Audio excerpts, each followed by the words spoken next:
Irish Breakdown Nation, Notre Dame Nation in the country, across the globe. Welcome back to another edition of the Irish Breakdown podcast. We will be previewing today the reasons why we believe that Notre Dame has a good shot at winning this game. We're also going to talk about areas of concern and why they will win the game. That's what we're going to discuss. Why they will win. 5 reasons they will win.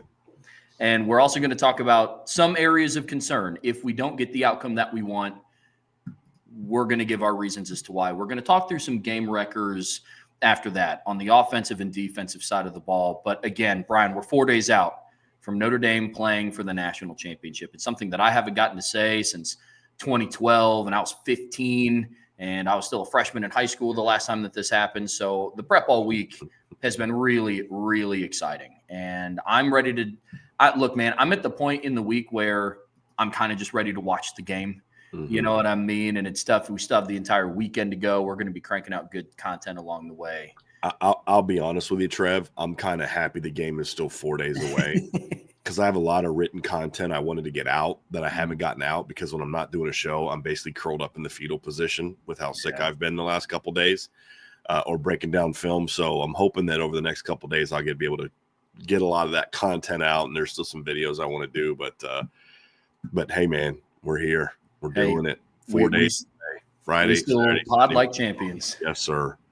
Still pod like champions. No doubt. So I'm fired up about it. And it's just a great game between two great teams. And of course, the week where I'm sick, I get a bunch of people asking me to come on their shows and different things. And I'm like, all right, man, I'll do it. But man, I'm not loving it.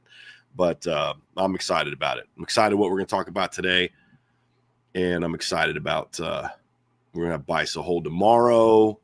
Going to do our Keys to Victory and prediction show on Saturday. We're going to have a little pregame on Monday. And then, of course, the post-game show. So, man, still so much to do. But we're getting closer and closer and closer. Love it.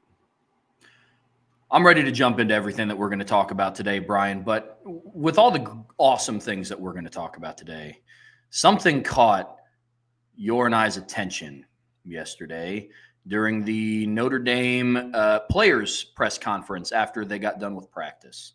And there was a question asked of Notre Dame's QB1 at the tail end of his segment that got us pretty fired up. And from the sounds of what we've seen on the boards and what we're seeing in the chat about, tired of the disrespect and ready to get on this stage and prove that Notre Dame is here because they're a good football team. There was a question that got us pretty riled up yesterday, Brian. Yeah, what better way to kick things off than to basically crush Dennis Dodd? That's basically what we're going to do to start this show. So I'm sitting there last night, Trev, and I'm getting ready to hop in a shower, and I had just texted you the video of the players, and, I'm getting ready to listen to it while I'm showering because, he's got to multitask, and I'm listening to it, and I hear his question, and I'm like, hold on a second. So dry my hand off my finger so I could, scroll back. And I'm like, he did just say what the heck I just think that he said. It was one of the dumbest things I've ever heard. I'm going to literally read it, Trevor. And then we're going to have some things to say. We're going to have some words to say. This is what Dennis Dodd asked Riley Leonard on a Wednesday, meaning you had Friday, because the game was on Thursday, means you had Friday, Saturday, Sunday, Monday, Tuesday, and then half a day on Wednesday to prepare yourself to ask these questions. And this is what you came up with. This guy, he says, also real quick, I wondered, and I don't want to make this into a cliche, but I wondered if you thought about all the things that had to go right or did go right to get here. You lose a starting defensive lineman, I think, in the first game against Indiana. You're down 10-0, and Angeli comes in and gets a field goal, and that sparks everything. I watched Jaden's catch against Penn State, and he comes off the line, and the corner falls down like he's being tasered, and he didn't give him a move. Then he gives the safety a move. It looked like a rec league basketball game head fake. Not to say you guys were fortunate, but just along the way, the things that had to happen for you guys to get here, have you considered that? The look on Riley Leonard's face And I got to say, Trev, you and I talked about this. What a classy young man that Riley Leonard is at his age, early 20s, getting ready to play. You know, he could have looked at that guy, and I would have applauded him if he'd have been like, I didn't watch the same game you did. I haven't followed the team. Saying, I don't know what film you've seen, but that's a bad take. It was one of the dumbest things I've ever heard of. All the things that have had to go right to get here. Well, first of all, let's address the great Jaden Greathouse comment, the ignorance behind that comment, because I don't normally call out like national reporters by name, but I did this time because he's just it's an embarrassment. It's an embarrassment. And he's an embarrassment. And he just is. It's like, you're supposed to be a journalist. I don't claim to be a journalist. I've never said I'm a journalist. I'm an analyst, right? That's what I do. I'm a business owner. I'm not a journalist. I've never claimed to be a journalist. But as someone who's that, we do break news. We report on things. And it's like, good Lord, this is what journalists do. This is what is supposedly a national journalist at a prominent place. This is your question. After 5.5 days of being able to prep this, he didn't even fall. He didn't even make a move. The guy just got tased. So, of course, I had to put a video out of Jaden Greathouse making a pretty nasty move off the line and the guy falling down. It is so ignorant. I mean, and I mean that in the traditional sense of the word. Just absolutely ignorant, Trevor, to come on to a press conference for the University of Notre Dame when they're about to play Ohio State and ask a question. And again, I'm using the textbook definition of ignorant, not as an insult like you're a dummy, but lacking knowledge or awareness in general, uneducated or unsophisticated, right? Lacking knowledge or information or awareness of a particular thing, discourteous or rude. It literally all of those different definitions of ignorant were applicable last night.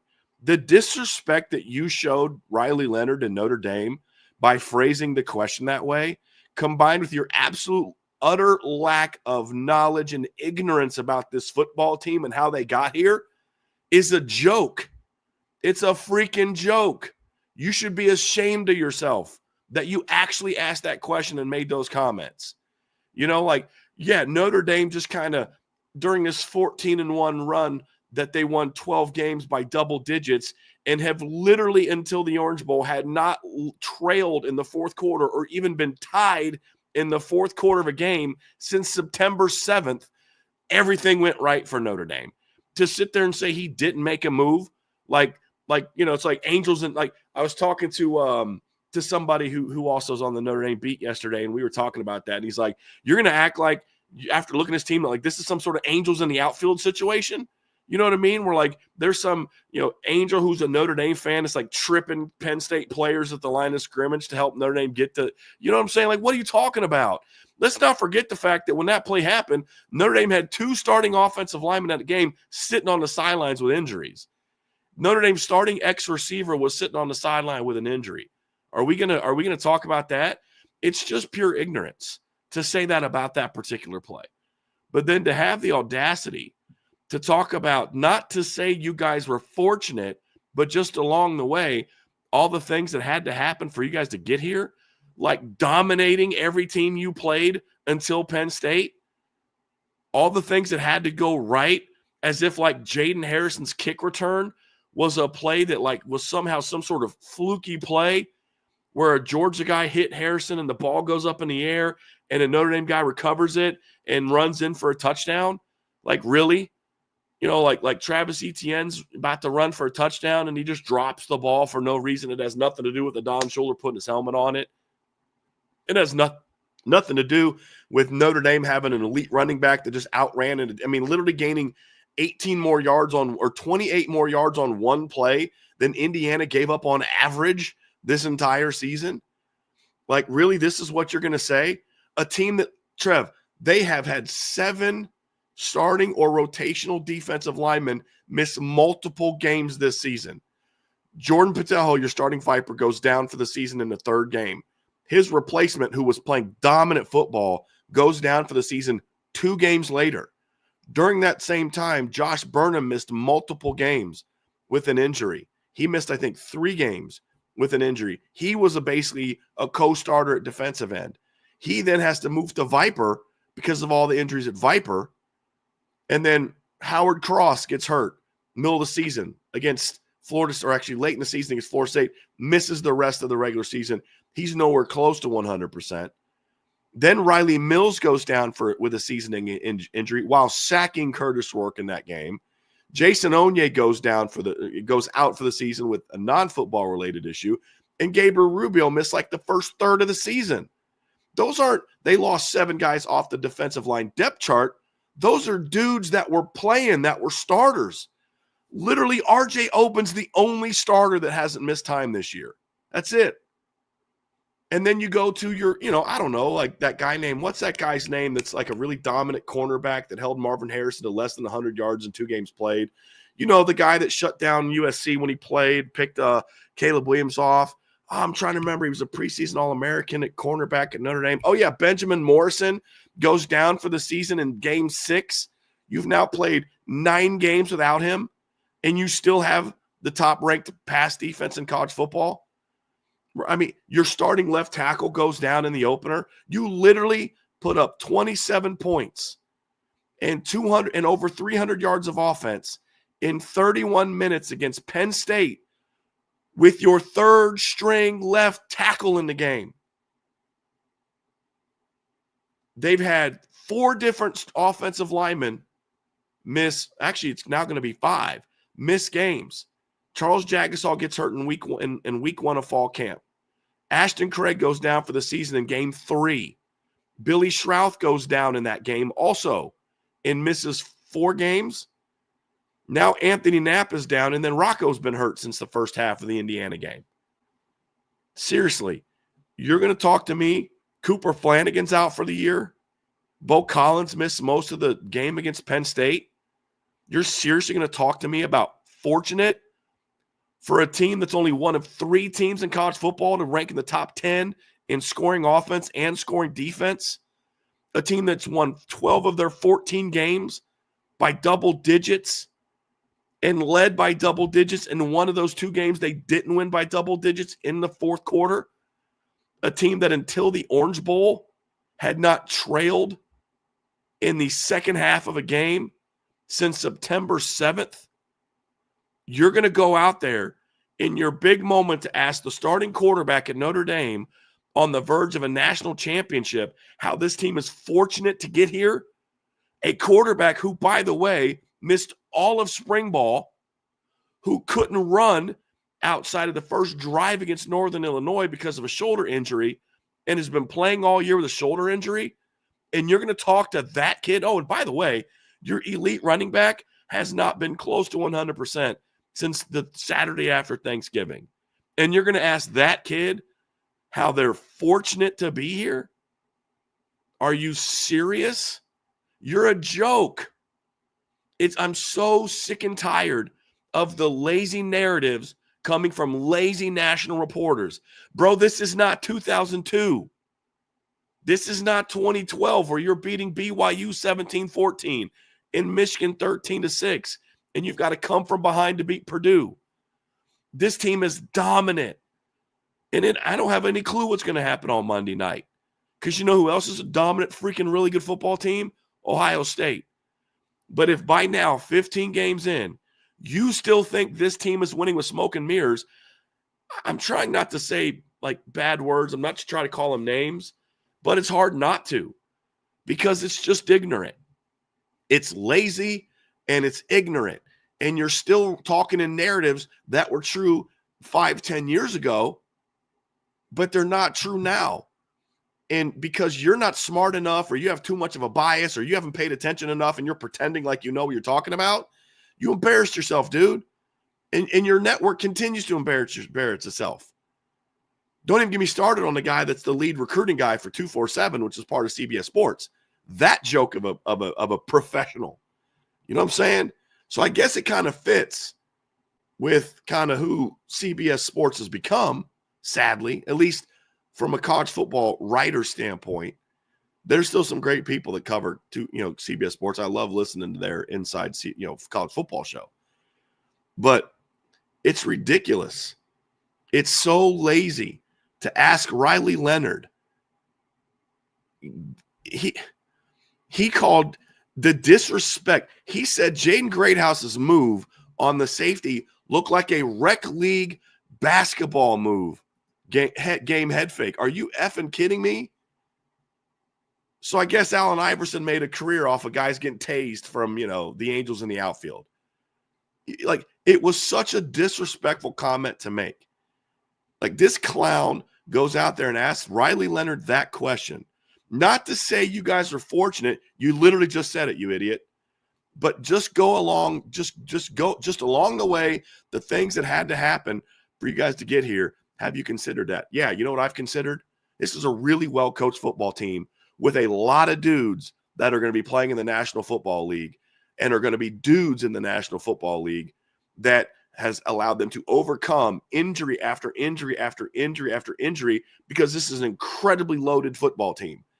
Notre Dame plays Clemson in 2018, and they have their first significant defensive injury of the season, and Clemson just rips them apart because the difference between their starters and their backups. And by the way, in defense of Dante Vaughn, he was only playing because he had to play.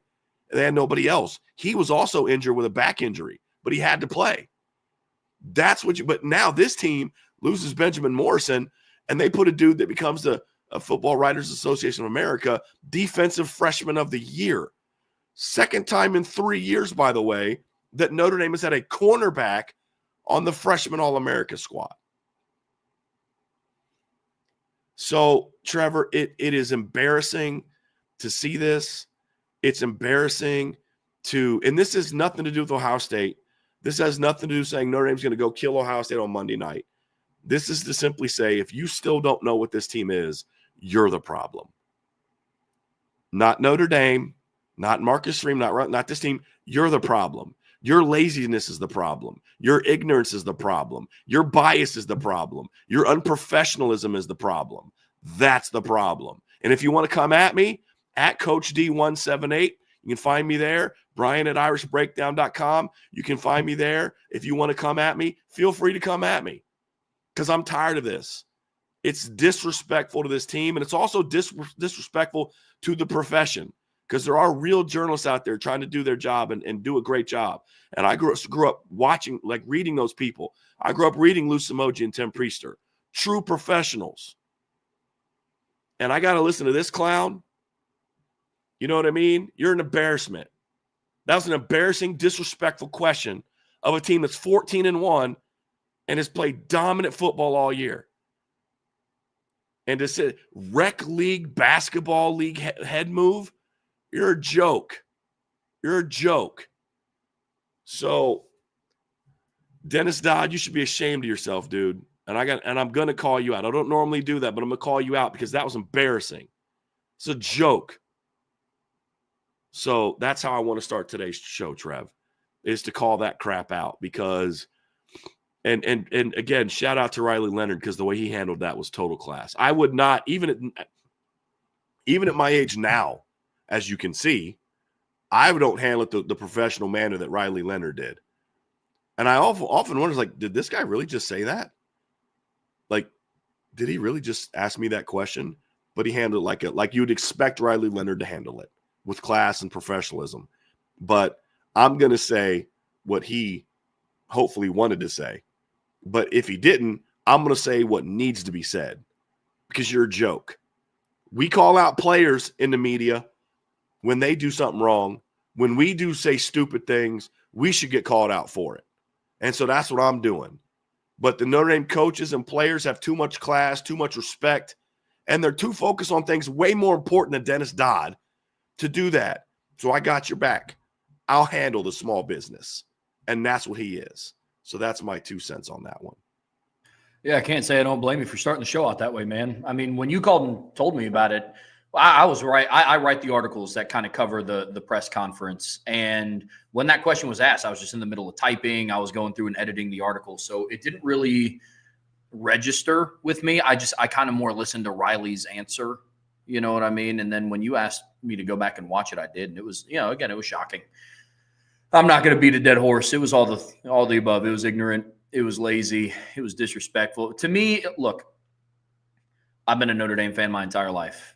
And there's people that have tried to cling on to this narrative that Notre Dame's not a good football team, and it's been ridiculous. You know, you have the Dennis Dodds of the world, the Paul Feinbaums of the world, like all these guys, all these national media personas that just make it their life goal. They wake up, they brush their teeth, they hate Notre Dame, right? And that's kind of the MO of some people, unfortunately, and it is what it is for him, for sure.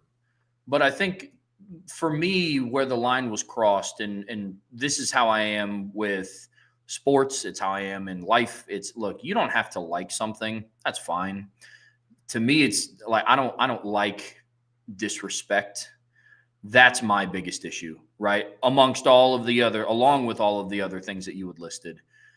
To ask the question of that of a 22-year-old, 21-year-old kid getting ready to play in the biggest game of his life, and asking how he feels the reason why they got here is by divine intervention and luck.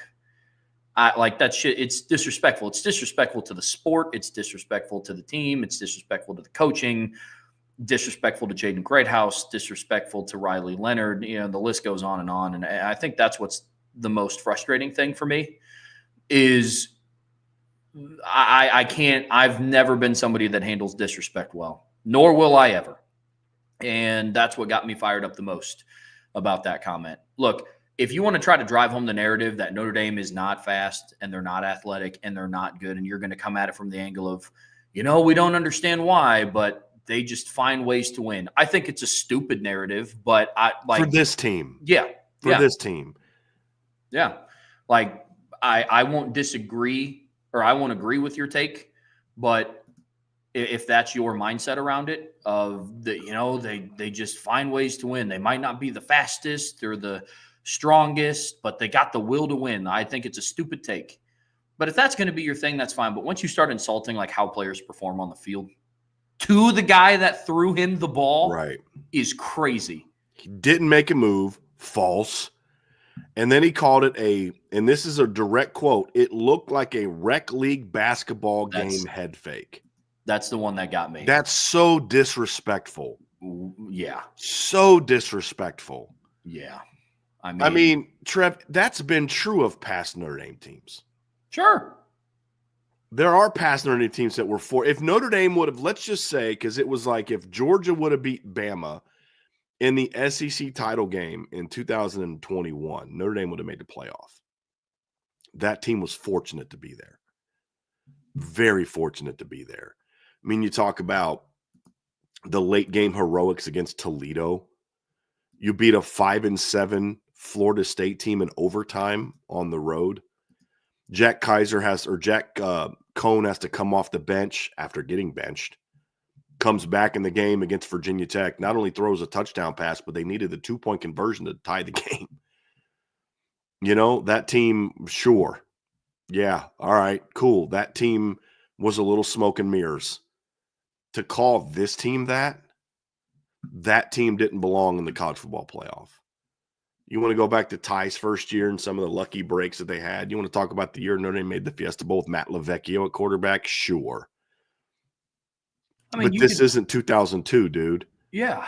Each team has to be evaluated for who it is, not who past teams like that were. Yeah. Yeah. Evaluate the team, not the program. Like, look, I would even entertain arguments, and I love this season, right? It was a historic season, but I'd even entertain that about 2012. There were some things that happened in that season. Like I was at the 2012 Pitt game. Right. I was there with my dad. And the second that Sierra Wood fumbled in overtime, he was like, all right, you want to just beat the traffic and head back to the car? I was like, hey, maybe he misses. And he did. Like that is, if a kicker's out here missing like almost dead straight a 25-yard field goal, like that's Notre Dame having two guys on the field with the same jersey number 2 that doesn't get called. Yes. Right.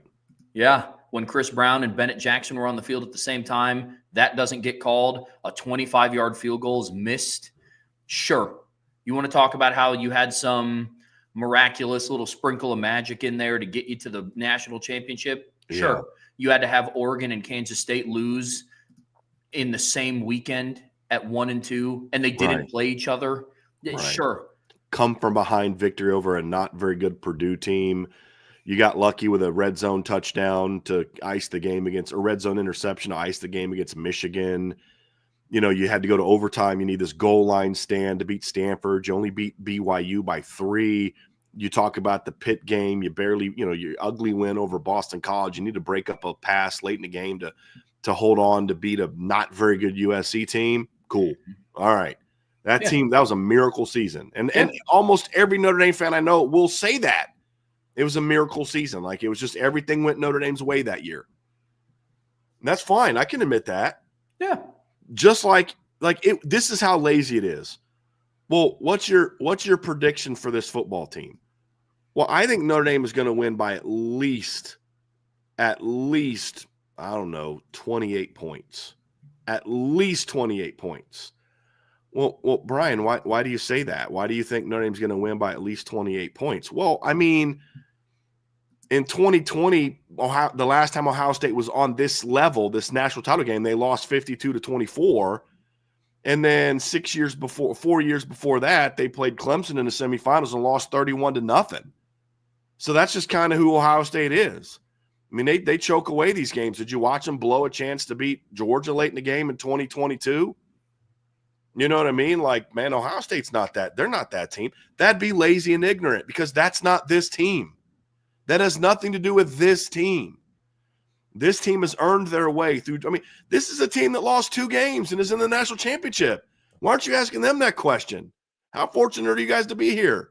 How many teams can lose to a 5-loss team in the last week of the regular season and still get in? Boy, you guys are sure lucky that Alabama lost. Sure lucky that Ole Miss lost, because you might be in trouble. You know what I mean? Like, but I wouldn't say that about Ohio State. Why? Because Ohio State earned the right to be here. Because this team is not those teams. This team earned their way here. So I'm not going to disrespect Ohio State that way, nor have I done so all week. And if I predict Notre Dame to win on Saturday, meaning where prediction show is on Saturday, it's not disrespect towards Ohio State. This is a really good freaking football team. And if Notre Dame wins, they're going to have to earn it. And if Ohio State wins, they're going to have to earn it. Because these are the 2 best teams in college football. Not because they got lucky. Not because everything went their way. Because when you have 11 players that are either starters or key rotation players along both of your lines, and you're a line-driven team, you didn't catch any freaking breaks. Because I'm going to tell you right now. I'm going to tell you something right now. If Boubacar Traore and Jordan Patelho and Riley Mills and Benjamin Morrison and Ashton Craig were all healthy and Charles Jagusah had 15 games under his belt, not only am I predicting Notre Dame to win, I'm predicting Notre Dame to win by 2 touchdowns. So don't talk to me about how they're fortunate to be here. They had to overcome a lot to get here. And they didn't get lucky. They dominated. Let me remind you, Trevor, I'm doing this to you sarcastically. Remind you of the margin of victory for Notre Dame since that loss on September 7th. 59, 25, 7, 42, 18. The opponent scored last. Let me start over. 59, 25, 7. The opponent scored last. 42, 18. The opponent scored last. 37, 49, 21. The opponent scored the last 2 touchdowns. 35. The opponent scored last. 14. The opponent scored last. 10. The opponent scored the last 14 points. 13 and 3 in the Orange Bowl against the number 5 team in the country. But yeah, sure, Notre Dame caught all the breaks. All those 40, 50-point wins, man, they were barely holding on. It was a real close game. Every one of those games was real close up until kickoff. And then Notre Dame kind of ran away with it because they caught all the breaks. And their 52-3 win. In their 51-14 win. And their 49-14 win. Yeah, Notre Dame caught all the breaks. In their win over Louisville, where they spotted Louisville 2 touchdowns in that game. Louisville scored on drives of 9 yards and 24 yards in that game, by the way. And Notre Dame still beat them.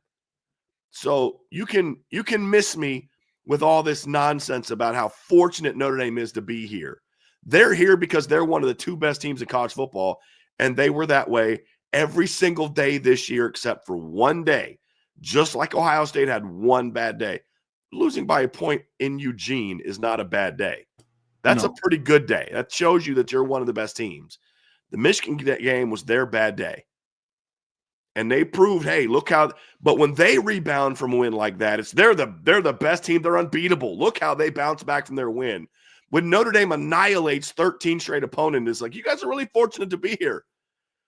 You know, that average of 21 point per game spread this year you've had, very fortunate you're that way. So, you know, it's ridiculous. Absolutely ridiculous. That's frustrating, man. I mean, it is. Like, not enough people are even talking about what Notre Dame's done in the postseason. I've said this before. I don't think people understand that in round one. Do people understand that IU scored a touchdown, converted a 2-point conversion, recovered an onside kick, and scored again to then lose by 10?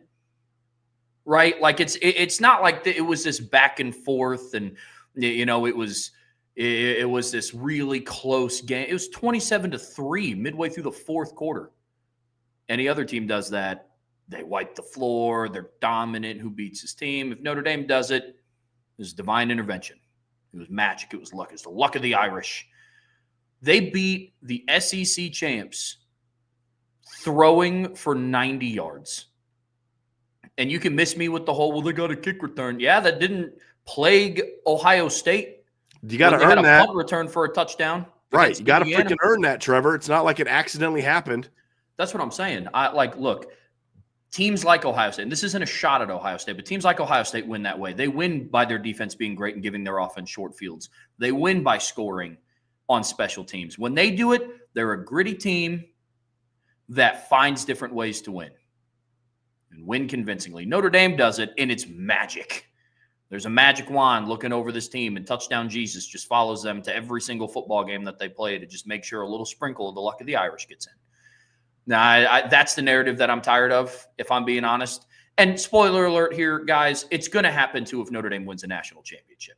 It's already starting, right? Ohio State plays two different kinds of games. They play really well and they play really crappy. Let's start setting the narrative right now that if Notre Dame wins, it's because Ohio State played really bad and they played their worst game of the year since Michigan. And you're going to hear all of it, and it's all BS.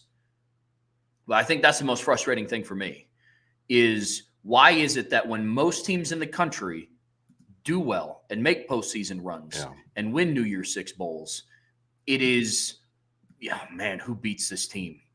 And, I could go on and on and on about it for days. But point being taken, Dennis Dodd's question was horrible. It was disrespectful. That's the thing that I can't stand. And look, I'm not here to, Brian, I told you this on the phone last night. I'm not a journalist. The extent of my experience with journalism, writing articles, doing this kind of thing began the first article that I wrote for Irish Breakdown. Mm-hmm. I worked in sales before this, but I am under the impression that no matter what background that you come from, no matter what profession you come from, I feel like respect is something that's pretty mutual. And I don't have a tolerance for disrespect in any field that you work in. And for somebody that's been doing it this long, give me a break, dude. Give me a break. It's so bad. Oh, it is, Trev. It really is. Apparently somebody in the chat doesn't get sarcasm because the whole point about saying Notre Dame was going to win by at least 28, that was sarcasm, pointing out that we've seen Ohio State play poorly on this stage, but nobody talks about that the way that they always throw Notre Dame's past failures in their face. Ohio State's past failures should not be thrown in their face. That's the point, because that's not this team. This team does not lose to Alabama by 28 in 2020. I'm not saying they would have beat Alabama in 2020, but I'm saying this defense would not have given up 52 points to Alabama. I can promise you that. This team doesn't get beat by 2016, Clemson 31-0. I'm not saying they would have won, but they don't lose 31-0. It's irrelevant. But with Notre Dame, it's like let's throw all the stuff that's happened in the past that has nothing to do with this team in there and continue to repeat the same lazy narratives that have nothing to do with this team. But I hope Notre Dame hears all of it.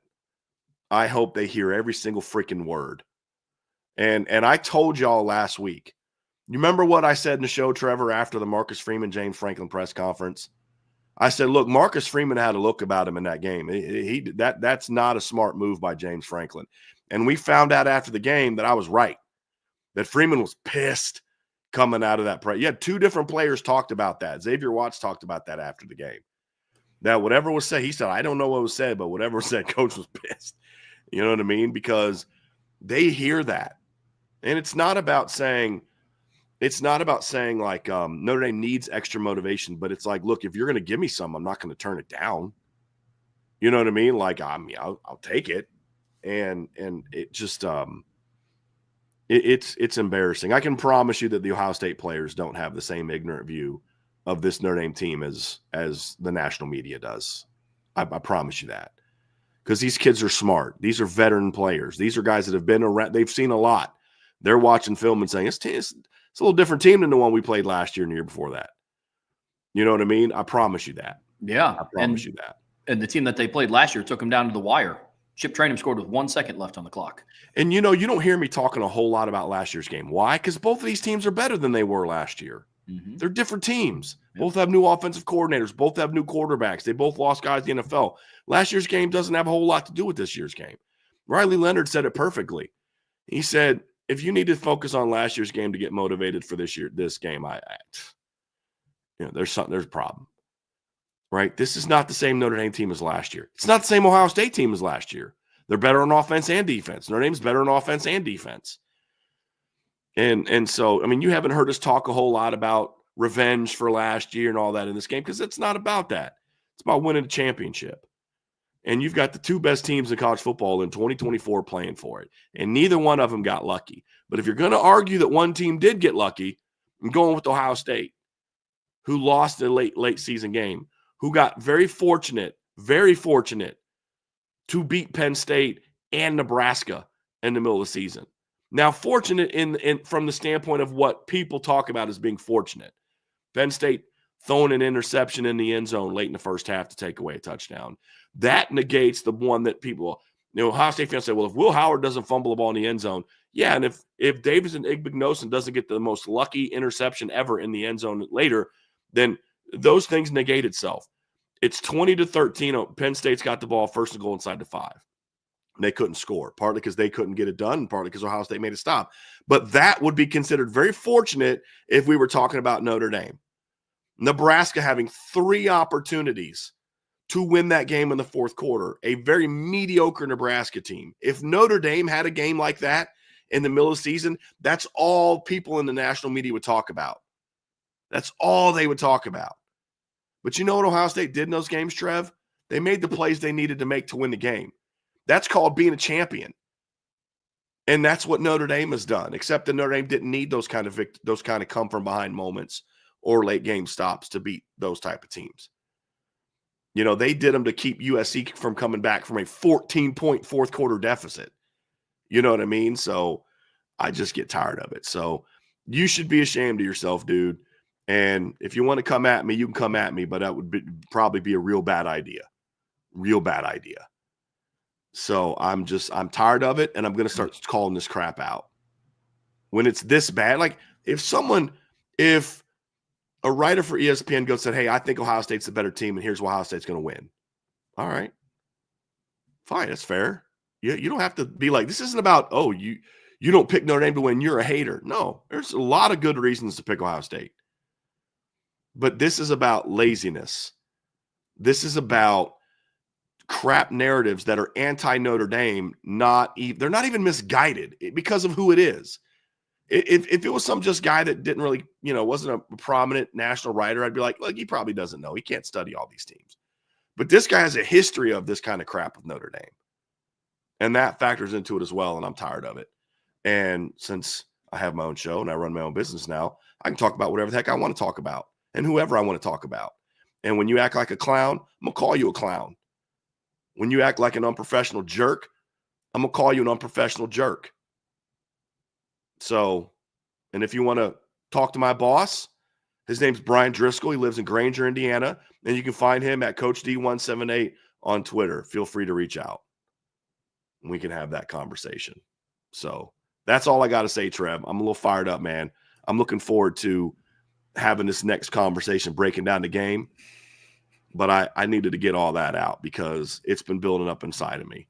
And I'm cranky because I'm sick. So you picked a bad day to be ignorant. So not you, Trev. You know what I'm talking about. No, I got you, man. And I think that's a good segue into the next part. And we're all good and we're fired up here. And again, it all sound like a broken record. But if you also want to talk to my boss, his name is also Brian Driscoll, and you can find him at Coach D on Twitter. So we'll be good to go. But listen, guys, before we hop into the reasons why Notre Dame will win this football game, be sure to hit that like button, hit that subscribe button, hit that notification bell, share this podcast with your friends and your family. And of course, the best way to support what we do here at Irish Breakdown is go to the premium message boards and subscribe at boards.irishbreakdown.com. All right, Brian, we're good and fired up now, man. And as if I couldn't get any more fired up for this game, I am somehow. And it's probably going to continue to build as the week goes on until we get to January 20th, right? And so we're going to start out this segment by talking about the reasons why we believe Notre Dame is going to win this football game. And there was a lot of overlap, to the surprise probably of nobody, but there's a lot of things that you and I see eye to eye, and the things that we had listed out differently, we all both agree with regardless, right? So the first one that we had written down, yeah.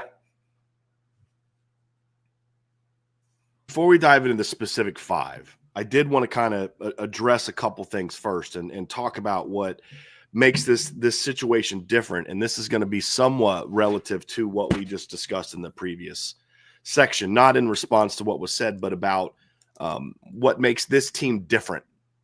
Because this team, in my opinion, is different. And I've been asked this on a couple shows, Trevor, and I think this needs to be said. And the one thing that's different about this team, and I did an interview with Bryce Cone, excuse me, I believe is Bryce's name. I hope I'm not getting his last name wrong. Now I'm gonna look that up. He's a guy that covers Bryce Coon. He covers Georgia Tech and LSU. He's had me on a couple times. Really nice guy. And he asked me. He was asked. I can't remember specifically the question because I've been asked a lot of questions this week. But he was talking about what's different, basically. And I was like, the reason that I look at this team and the situation is different because this Notre Dame team is different. This is not a Notre Dame team that in this stage needs everything to go right to win this game. And that was what was behind the question that bothered me so much. It's not even that if he would have just asked, hey, you've caught some breaks this year. I'd say that's a faulty opinion, but I wouldn't have had the reaction that I did. It's when it got to be the disrespectful nature of the way he phrased it. But I could say, all right, I get it. You're still kind of a little bit living in the past. And honestly, in a lot of ways, Trevor, Notre Dame still has to prove that they are not that team anymore by winning a game like this. Look, I said I think it was our show yesterday, maybe a different one yesterday. Look, if Notre Dame goes out there and loses this game by a field goal or touchdown in a game, it's just a hard-fought four-quarter game. That they show like, hey, we're not there yet, but we're legit. Ohio State's just better than us right now. We got to figure out how we can get better so we can beat them next time. If they go out and get beat convincingly, then you say, well, a lot of that good vibes and that mojo you had is going to be gone from a narrative standpoint. It doesn't erase that you smacked Georgia. It doesn't erase that you beat Penn State. But the narrative still lives and breathes. It's on life support, but it's still there. But what gives me a different feeling about this game is as I break down the film, I don't have to watch the film and convince myself, as some Ohio State fans have said in our chat, that if A, B, C, D, E, F, G, all the way down to Z goes exactly right, that Notre Dame might win this game with a walk-off field goal. You know what I mean? If they can, have a couple balls bounce off Ohio State, they catch for 50-yard touchdowns. If they can force 19 turnovers, if they, you know what I mean? And then maybe they have a chance to win this football game. This is the first time, Trevor, where this is the first time, meaning this season, where I look at Notre Dame playing at Texas A&M, playing against Georgia, playing against Penn State, and saying they're better. They just got to play like it. Now, this is the first game where I feel it's more like this, so you've got to play your game in some ways, but it's still not about you got to catch some breaks. It's just you got to play your game.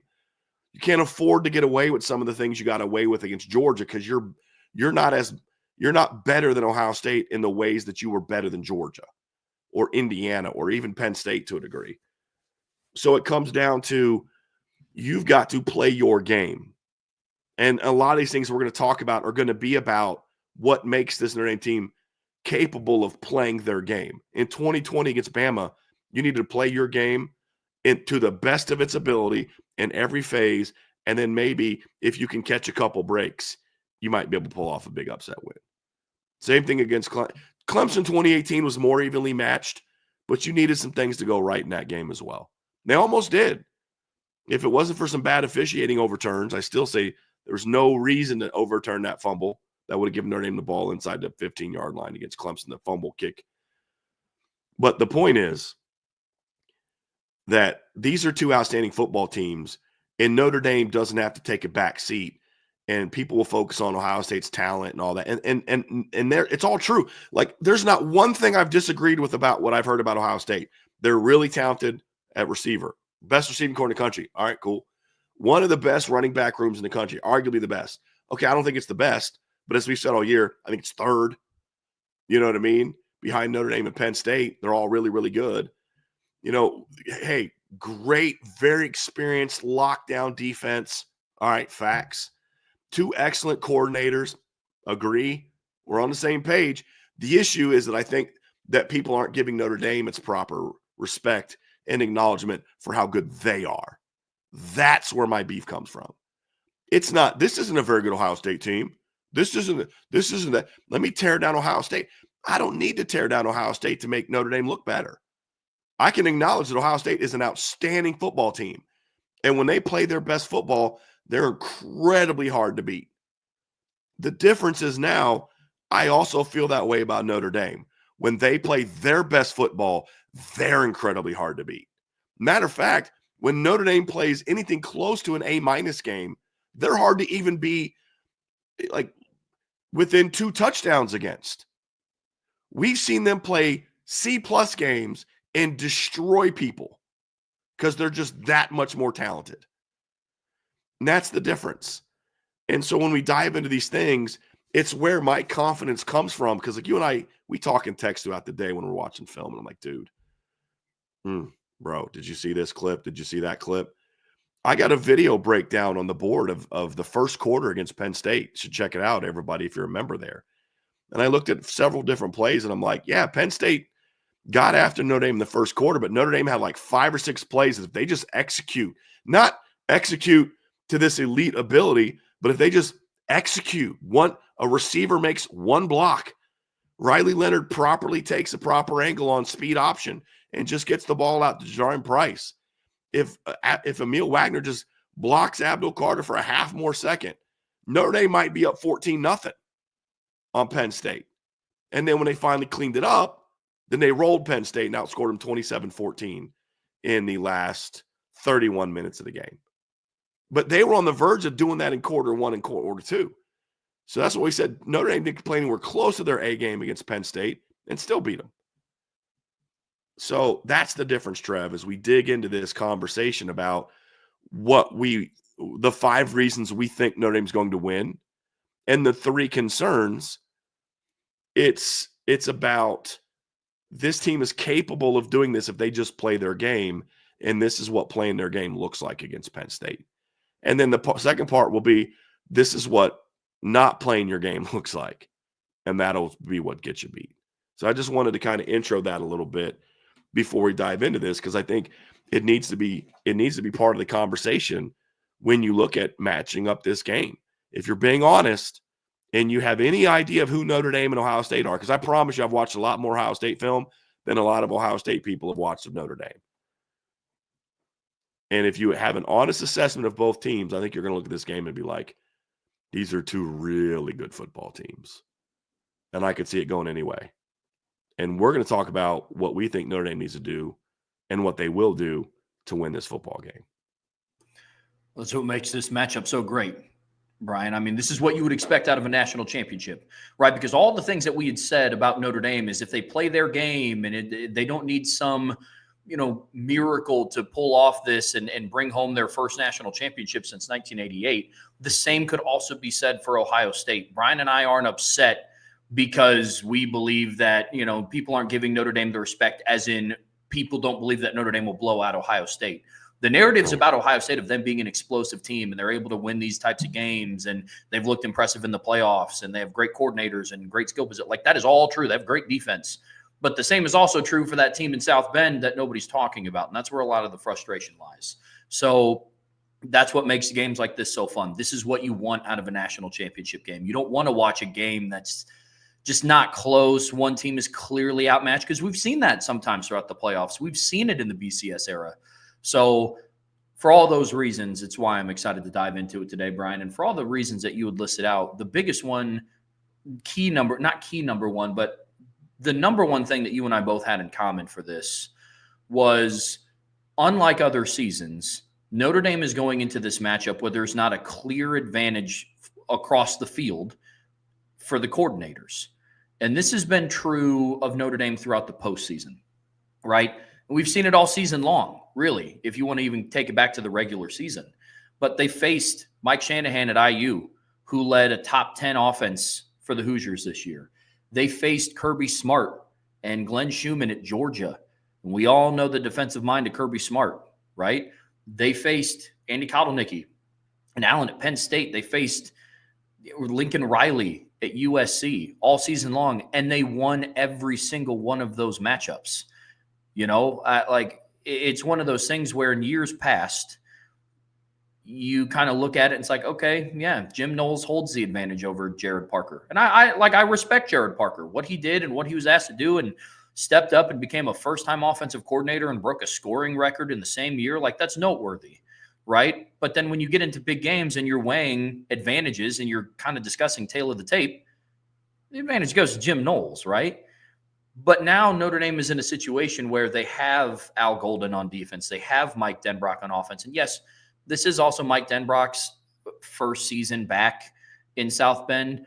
But the experience that he has coaching in these kind of games, the experience that he has coaching at Notre Dame in previous stints, makes you feel a lot better than somebody being a first-year offensive coordinator at Notre Dame and also just a first-time offensive coordinator in general. Right? So the coordinator matchup is significantly more balanced than what it has been in previous games when Notre Dame has reached this stage. That's reason number one, Brian, for both of us, why we feel confident going into this one. It is. And I mean, we talk about in 2015, you've got Urban Meyer going against Brian Van Gorder, and Brian Kelly. You're like, come on, bro. This isn't even right. And then look, Mike Denbrock did his best in that game. They battled back, made it 28-21. But you're not going to beat Ohio State when you've got Brian Van Gorder running the show. It's just, you had good coaches in 2012. You didn't have coaches that were going to go against Saban and Kirby and the guys they had at Alabama in 2012. Not to mention you didn't have the roster to go against that team. 2018 I thought was probably the best coaching staff Notre Dame had on this stage, in my opinion, with Chip Long and Clark Lee. But you look at it now, you've got two extremely veteran coordinators that have proven it at the highest level. And as you mentioned, we talked about this before the season. How would the coordinator changes impact Notre Dame, Ohio State, and Penn State? It's one of the things that we talked about before the season, Trev. And I don't remember if you were on that show or not, but it was like, look, I said last year that Penn State was the most overrated football team in college football. And I was very down on that team preseason, and they proved me right, because every time they played a team with a Ball State, got beat. But I talked about this Penn State team, and I said, I think this Penn State team might be different. They got some guys coming back. I like certain things about them, but I think the offseason hires were really strong. And although I felt they should always have been ranked below Notre Dame, and I feel that is now even more justified by how that game played out on a neutral field, that I thought this was going to be a better Penn State team because I thought Franklin made two great coordinator hires.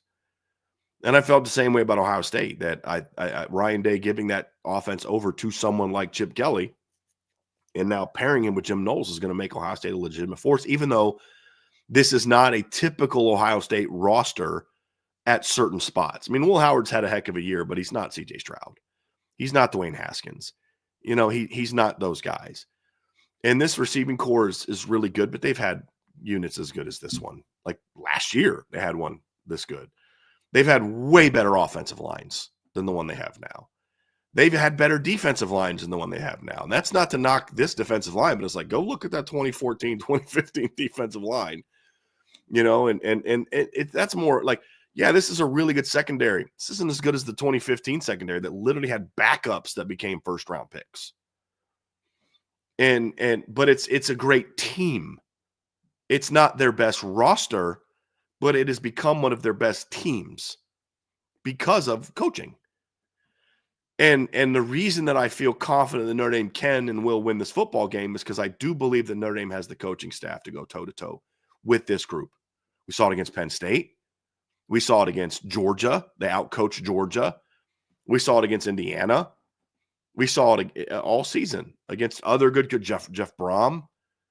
We've seen it all year. And that's, like you said, Trev, that's reason number one.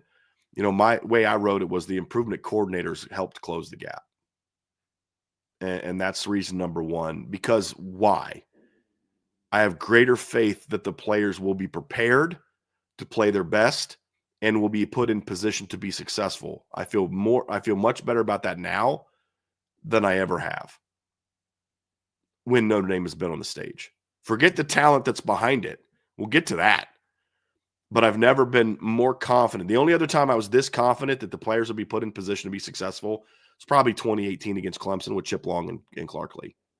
That's probably the last time I was this confident. But as point number 2 shows out, there was a difference in talent between those two teams. Absolutely. And look, man, before we move on to the second point, the one little thing that I will add into this, because it's not coordinator specific, but it is coaching. The strides that Marcus Freeman has taken this season have been nothing short of spectacular. You look at the Sugar Bowl, and obviously if you're doing a tale of the tape here, obviously the advantage goes to Kirby Smart. The dude has 2 national championships, right? Marcus Freeman's playing in his first national championship game. Doesn't have one, right? Marcus Freeman outcoached Kirby Smart that game, right? So we're talking about a guy who in years before was running out wrong personnels or not enough people or this season giving too much away in a pre-game interview on the sideline and just saying things that just rub people the wrong way, to now he's out coaching some of the best coaches in the playoffs in the moments where it matters. And I think that is a byproduct, tying it all back in. I think that's a byproduct of having 2 really good coordinators with him, because now he has the confidence to go out and do the things and be aggressive like he wants to, because he knows Mike Denbrock and Al Golden are going to get his players ready and able to perform in those moments when Marcus Freeman demands it, right? So what do those players look like, Brian? And the second point that you had was plain and simple, and it's something that I think that a lot of people in this chat can agree on. They have really good talent spread throughout their team, and they have the ability to beat Ohio State, right? Like what we talked about earlier. They don't need some divine miracle. They have the talent to do so. And in previous teams, Notre Dame had it at some spots, right? In 2015, you had Jalen Smith. In years past, you had a Kyle Hamilton. Before you would have like a Stephon Tuitt and a Manti, but all spread throughout. You couldn't really look at each position group on offense and defense and say this team's loaded. We talked about this. I've said this a bunch of times in the past. I will take Notre Dame's top 5 from 2012 and stack that up against Alabama's top 5 and feel very good about it. I mean, who are we talking about here? Talking about Manti Te'o, talking about Zach Martin, arguably one of the best guards to ever play the game. Yeah, was a phenomenal player. We're talking about Tyler Eifert, as you mentioned. We're talking about Lewis Nix, Stephon Tuitt. Not even going to get into like Cap, but after that top 5, Alabama had 5 to 8 more of those type of guys, and that's where it ended for Notre Dame. After that, it was like really good players, good college players like Chris Watt and Theo Riddick and TJ Jones, but they're not that level of guy. And this one is a little bit different. I don't know that Notre Dame's top 5 are quite as good as Ohio State's top 5, But I think what makes this Notre Dame team so good is that they are so good past 22. And that's what makes this team very different. And Ohio State has very good depth as well. But I think I think this team, simply put, Trevor, they have the talent and ability to win this football game. There's no doubt. I mean, it's just, they don't, like I said before, they don't have to play out of their minds to win this football game. They just got to play their game. Offensive line just has to do what they do, right? We'll get into that. You know, receivers, you don't got to play. I don't need a receiver to go out and have 9 catches for 150 yards and just, wow, where'd that come from moment. Just do what I've seen you do. Just do things that I've seen you do before. And that's where it gives me a lot of confidence here. Yeah, we've heard nothing but great things about the depth and talent, the youth and the speed and the athleticism of this football team. And not only has that speculation been put to rest, they've excelled. Mm-hmm. You know what I mean? Like you small sample size, but you look at a kid like Leonard Moore. And when Ben Morrison goes down, we've talked about this in previous shows. Like Leonard Moore is filling the boundary position that Ben Morrison played, but he's not stepping then into the shoes of Ben Morrison. That was more the Christian Gray. Like, hey, Christian Gray, we know you were going to be the freaky, athletic, fast complement to Ben Morrison. Now you have to be the guy. And in the biggest moments of the season, he stepped up and shown that he can be the guy. But what you need on the other side of the field is a kid like Leonard Moore. You know what I mean? He's a true freshman, just earned the freshman player of the year honors, right? On defense. Yeah, from the Football Writers Association of America. Yeah. And so, like, that's the difference, right? You rattled off all the injuries that Notre Dame has had this season. Like any other season, legitimately, that I can remember, they have half of those. They have half of those injuries.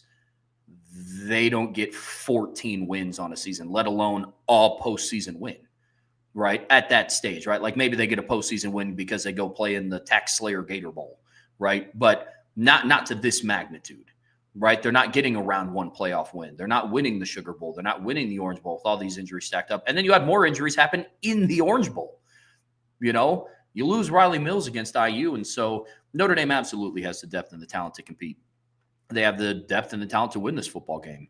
And that is something that I haven't been able to say in my lifetime either, because it was a little bit of, you know, you would have it in some areas, but Kyle Hamilton couldn't be every single spot on the field.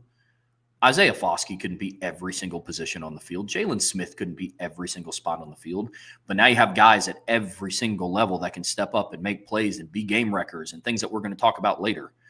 But no, absolutely.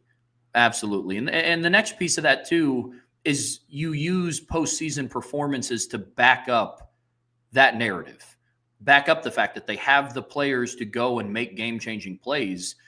To which my second point was the reason why I feel confident Notre Dame will win this game is because their receivers and corners are coming off of their most complete game as like a duo, right? The pass catchers for Notre Dame against Penn State showed us something that we hadn't seen all year. Fight for the football. Riley Leonard showed us that he's willing to give them chances one-on-one to go up and make contested catches. On Mitchell Evans' sideline catch, he was not open, right? It was Riley Leonard trusting that his guy was going to go up and make a play. On that third down, that back shoulder to Jaden Greathouse, that was just I'm under pressure. I'm putting this on your back shoulder. I trust you to go up and make a play, and he did. And then obviously the game-changing play where the corner got tased and then the, rec league basketball head fake where Jaden Greathouse ran into the end zone and scored to tie the game. Those are plays that we hadn't really seen from Notre Dame receivers in those moments, right? It was always just, well, let's hope Notre Dame can run the ball. I think of 2020 against Bama. I think of 2018 against Clemson. Is if Notre Dame isn't able to run the football, like that's just that's their offense is going to be what it is, unfortunately, right? But now you go and you look at what they did against Penn State. Jaden Greathouse caught 7 catches on 7 targets. Aeneas Williams, a true freshman running back, going back to your point about the depth of talent, true freshman running back, 5 catches, 66 yards on 5 targets. Mitchell Evans was targeted 9 times against Penn State. It's the most targets he's had all season. 5 catches, 58 yards. And so they're coming off of their best performance as a pass-catching unit. And when you compound that with what Notre Dame's corners did, I don't care, and I said this in a show earlier this week, I don't care who you're playing. 0 yards on 0 receptions is crazy. Like, I don't think people put enough, again, we could dive back into the, if any other team did this, that's all that they would talk about, which is true.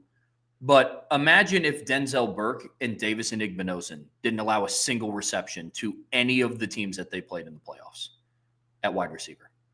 That's all they would talk about. Well, Notre Dame did that against Penn State in the Orange Bowl, in the semifinals of the playoffs. And so that just goes to further the point. Yes, they do have the talent and the skill to do that. And I see it. I'm seeing it in the chat. I see it all over social media, whatever. It's like the regular season doesn't matter. I'm not saying that they did this in week 7 against Stanford. They did it against Penn State in the semifinals of the playoffs. They have the players to perform and go out and play at this level. And it's evident. You go back and look at box scores if people don't believe me. 0 catches, 0 yards. Literally doesn't get better than that. It can't. I mean, no. So the question I have, Trev, when you look at it from the Notre Dame offense standpoint, is what they did repeatable? Like, was it just sort of a one-off against a solid but not great Penn State secondary, or is this who they are? Because I mean, look, when I look at Penn State's pass defense, statistically it was very good, but you and I have talked about this. I never felt it was on the same level as, I mean, even statistically, it wasn't on the same level as what Notre Dame and Ohio State are. I mean, Penn State this year in 16 games gave up 18 touchdown passes. Notre Dame and Ohio State combined only gave up 20. They were very good at interceptions, right? I mean, their quarterback rating was, defensive rating was like 26. Their overall, I mean, they're just not as good as these two teams in pass defense. They're just not. And so you got to, can Notre Dame do that against Denzel Burke and Davis Igbinosun and Jordan Hancock and Caleb Downs and Nathan Ransom and Jermaine Matthews? That's the question. And then against the linebackers, that's the question. And I think they can. I don't know if they will, but I think they can. And that gives me a reason why. And I'm with you on that. Is a reason why I think Notre Dame can win this game is because they don't need those guys to play monster games. They don't need Jaden Greathouse to necessarily repeat what he did last week statistically. They just need him to continue to be clutch, and he's been clutch all year. If he does it on 7 targets last time or only on 3 this time, that they're going to be money catches. Maybe this time it's Jordan Faison that steps up and makes plays. Maybe Bo Collins is able to play and he makes plays. Jaden Thomas has probably been their most clutch receiver all year. And so Jaden Harrison's had his moment. So, that's the thing for me is they don't need any of those guys to play out of their minds or the whole group. Everybody's got to play the best game that they've ever played to win this. That's not where it's at. And that's why there's confidence in it. Number 3, Trev, as you dive into these things, is why I think Notre Dame can win this football game. Notre Dame will win this football game because I think Notre Dame can run on Ohio State.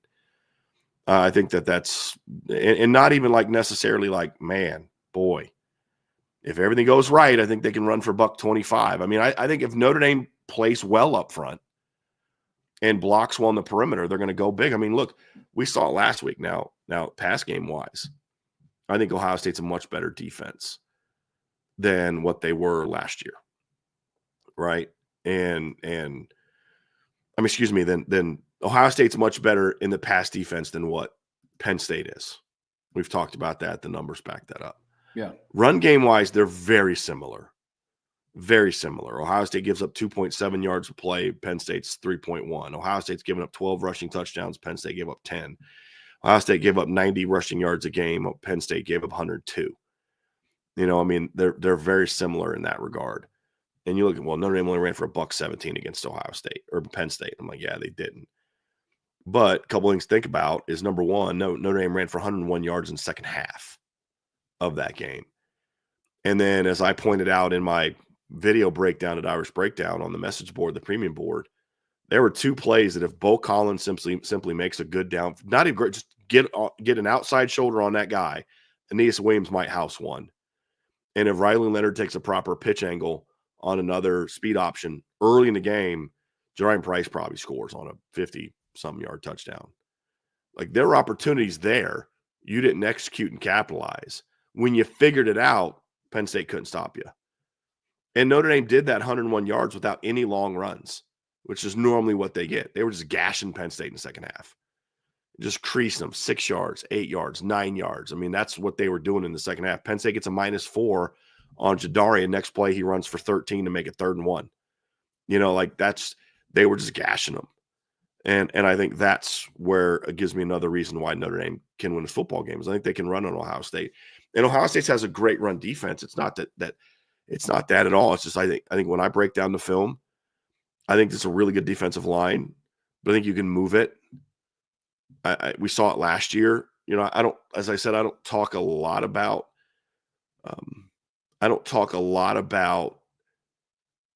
last year's game because they're different teams, but this is still primarily the same defensive line that they had last year.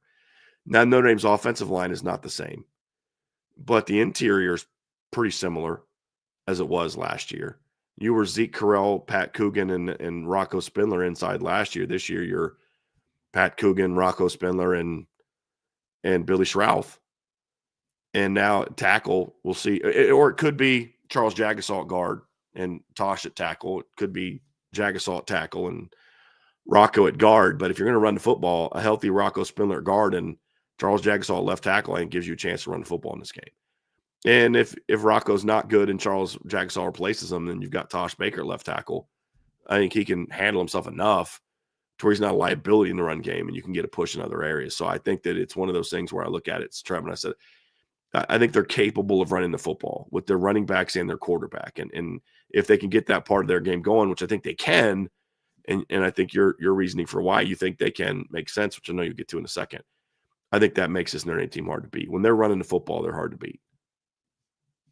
Well, and another factor, too, is Notre Dame has shown all year. Now, disclaimer, they haven't faced as near of a quality of run defense as Ohio State's, but Penn State and Ohio State, to your point, is very, very similar.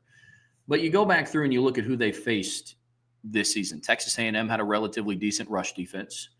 Louisville, heading into their game, had the 18th ranked rush defense in yards per game, the 11th in yards per rush.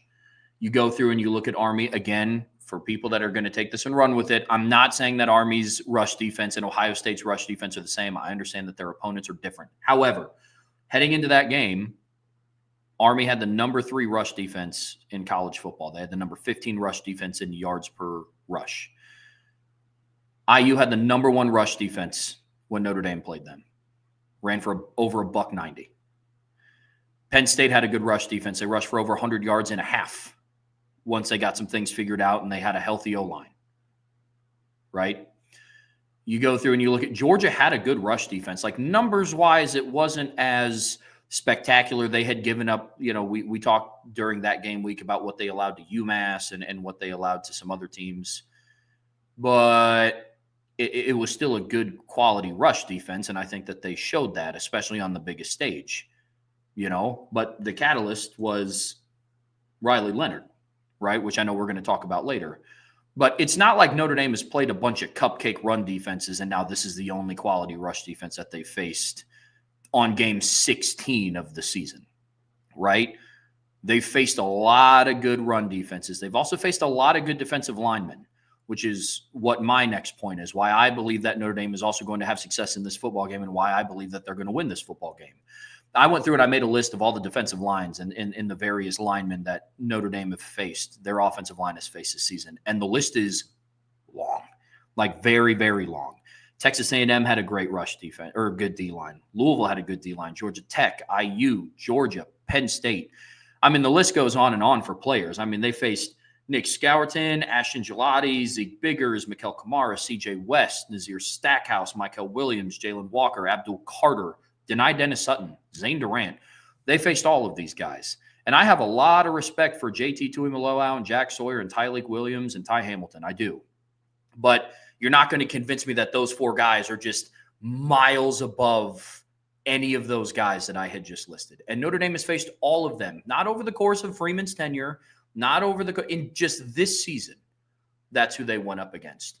So we talk all the time about teams being battle tested. I took a little bit more granular approach, and the offensive line is extremely, extremely battle tested. They faced quality defensive lines. Not even quality. They faced really good defensive lines. Penn State was a really good defensive line. IU was a really good defensive line. Georgia, for all their talent, Jalen Walker, Michael Williams, Nazir Stackhouse, those are going to be names that you're going to be hearing on Sundays. And Notre Dame has faced all of them, right? Right. That's not me saying that, well, since they faced all of them, good luck, JT, good luck, Jack Sawyer. Like they will make their plays. It's a great game. Yeah. But go ahead.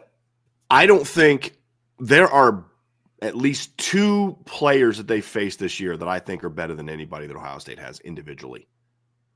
And I'm thinking of Scorton and Abdul Carter.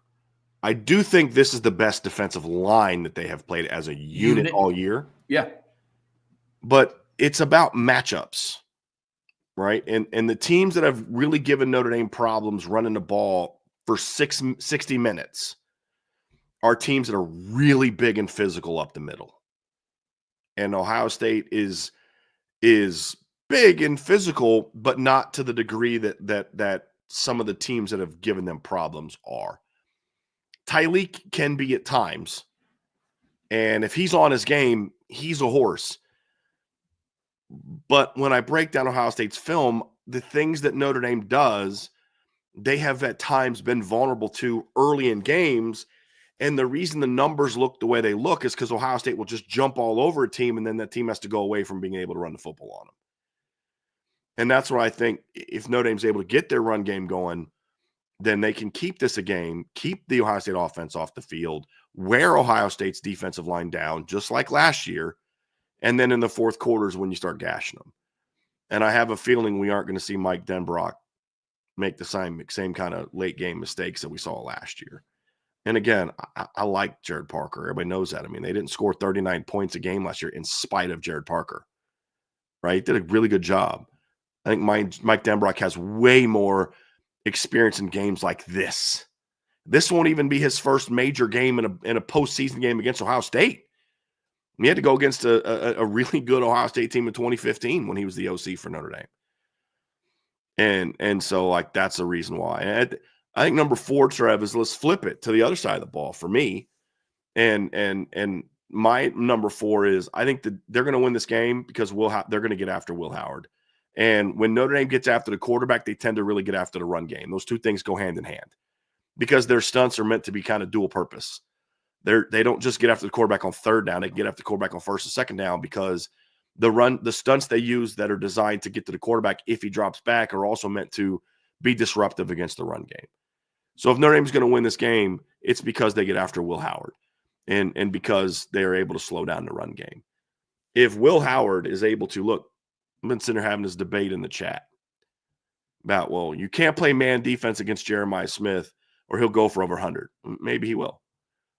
But, like, are we forgetting that Notre Dame has played against the same group of receivers the last 2 years with Marvin Harrison? And he didn't even get to 100 in 2 games combined. And yet Jeremiah Smith is this, like Greek god that Notre Dame has never faced before. Jeremiah Smith is a phenomenal talent. And if you were to ask me, okay, Notre Dame, they're doing an open receiver draft for 2025. And you could take any receiver in college football and have them on your football team. Like, before you even finish the question, I've written Jeremiah Smith's name down on a piece of paper and I'm running it up to the commissioner and I'm drafting him. He's a phenomenal player. I think he's more physically gifted than Marvin Harrison. I think Marvin was more polished. The comment is more about twofold. Is number one is, like, I think you're being disrespectful to Notre Dame's corners, just like you were last year and just like you were the year before, Ohio State fans, because you said the same stuff about Marvin last year. We're not going to be able to cover him this way. You're not going to be able to cover him this year like you did last year. Because last year, we thought Jackson was going to be our guy. And he got hurt, and Marvin was just a sophomore. But this year now he's a junior. And, man, this year he's playing at a high level, and he's a better player than he was last year. And there's no way you're going to be able to play man coverage against him and shut him down. That's what we heard last year. In the game before he played Notre Dame, he had 5 catches for 126 yards. The game after Notre Dame, he had 8 for 163. Game after that, 6 for 105. Game after that, 11 for 162. Game after that, 6 for 123. And on and on and on. Yet against Notre Dame, he had 3 for 32. Why? Is it simply because Notre Dame's corners are just phenomenal? partly why. Benjamin Morrison and Cam Hart were outstanding. But another reason why is Kyle McCord never could get comfortable in that game. He couldn't go through his progressions to get Marvin Harrison the football. That's the whole point. If Notre Dame's corners have to cover for 3.5 to 4 seconds on a vast majority of dropbacks, Emeka will be hard to stop, Jeremiah will be hard to stop, and Carnell Tate will be hard to stop. Because I don't care who you are at corner, when you play against top guys, you're going to have a hard time covering them for that long. If a quarterback is confident and comfortable, I don't care how good your coverage is on a go ball, Will Howard's going to drop a couple over the outside shoulder that you can't defend if he's comfortable and in the pocket. Notre Dame made Kyle McCord very uncomfortable last year. That's going to be the key in this game as well. It's not Leonard Moore's going to lock down Jeremiah Smith. It's Leonard Moore and Christian Gray are both going to go against Jeremiah Smith, as will Jordan Clark and the safeties, because Ohio State's going to move him all around. But they're going to do enough against him to where by the time he does get open, Will Howard's checking it down, throwing it away, scrambling, or getting sacked. Or he's getting hit and he's throwing an errant pass. There was a play last year where Marvin Harrison actually had Benjamin Morrison beat. But they got to Kyle McCord, and he threw the ball just a little too far outside, and Benjamin was able to knock him out of bounds. Even though he caught the ball on the go route, they were knocking him out of bounds because he couldn't throw an accurate pass because there was pressure. That's the key. It's not lock down Jeremiah Smith. Nobody's locking down Jeremiah Smith for 60 minutes. It's pressure Will Howard, shut down the run game, put them in more obvious passing situations. That's how you keep this pass game in check. That's how anybody keeps this pass game in check. It's getting after the quarterback.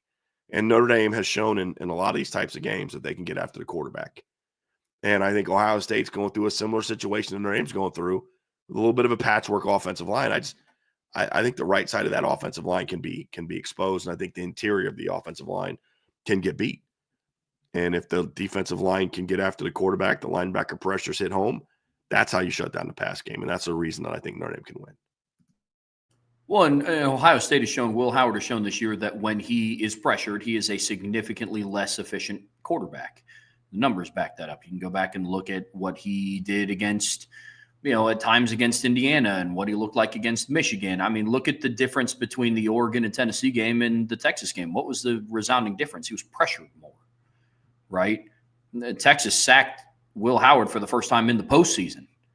It's no mystery that happened, right? And they ended up putting up 21 offensive points. Like, there's a correlation here, right? When you break things down analytically, you start looking at trends, right? Now, one of the things that there are probably some stats that tie into this, but my fourth reason, Brian, and it kind of falls in line to your point of being able to pressure Will Howard, I think Notre Dame's a more physical football team. And I don't believe that to be a knock on Ohio State. They are who they are. Notre Dame is who they are. But what Notre Dame has shown in the postseason is, especially when they need to, they out-physical teams. Just go look at what Notre Dame's defense did to Georgia's offense. They were just the more physical side of the football. That fumble that Adon Schuler caused, that wasn't because of a bad handoff. That wasn't because of some fluky play. Adon Schuler lit him up, hit him so hard the ball flew forward. Didn't just drop straight down. In the second half, you want a microcosm of what Notre Dame's season has been? They weren't the more physical team in the first half. They woke up and then absolutely became the more physical team in the second half, right? On offense and defense. Physical teams have given Ohio State issues this year. They have, right? You go back through and look at how they played at times against Michigan and at times against Penn State and at times against Michigan State and at times against Nebraska. I mean, really, you can make the argument against Nebraska the entire game. Nebraska outscored Ohio State in the second half 11-8. And so that to me is what is in favor of Notre Dame. Yes, both teams can be physical. Ohio State has shown that they can be physical at times, but I don't believe that to be their identity. To me, watching them play, it's a very picky and choosy when it's time. Now we're going to lay the wood today, guys. And identity is something that you are all the time. And that's Notre Dame. Like, Notre Dame is the more physical football team. Mm-hmm. But again, I don't believe that to be a knock against Ohio State. Like I would put Notre Dame's physicality as a football team up against anybody else in the country. Texas was a very physical defense. Right. Ohio State struggled. Like, you're not going to tell me that they didn't. They went from 42 points to 41 points to 21 offensive points. Mm-hmm. Why? They faced a very physical defense. So that to me is that's my fourth point, is Notre Dame is the more physical team. When they're on their game, that's 100% true. Mm. And that's why we keep saying it's about playing your game. This Notre Dame team has to dictate the tempo and the tenor of the game. Ohio State's going to want to try to turn it into a track meet. Not so much with tempo, but with how they attack you. Left, right, vertical, downfield, that type of stuff. You have to make it about who's going to punch the hardest, who's going to take the punches, right? I when I think of this game, Trev, I think of that speech that Rocky gave his son in Rocky Balboa, which saved the franchise, by the way, because Rocky V was so bad it almost ruined the franchise. But I thought Rocky Balboa was just abysmal. Rocky Balboa saved that franchise. But that's, it's not about how hard. It's not about, getting hit, or I'm trying to remember what it was, but it's not about how hard you get hit. It's about, basically getting knocked down and getting up. I have to go listen to the speech. It was a great speech. That's how winning's done. And for Notre Dame, that's how winning is done. You punch look, because this Ohio State team's a little different than last year's team. I think this Ohio State team will punch back. But then you got to punch them again, and then you got to take that punch, and you got to punch them again. And eventually they're going to be like, all right, it's yours. Like, I don't think this Ohio State team, because to me, what makes this Ohio State team different from past ones, they are a more physical team on defense than they've been in years. And Jim Knowles has been building to that. I mean, that's what he's been working towards. He inherited a pretty soft team. He's been working towards that.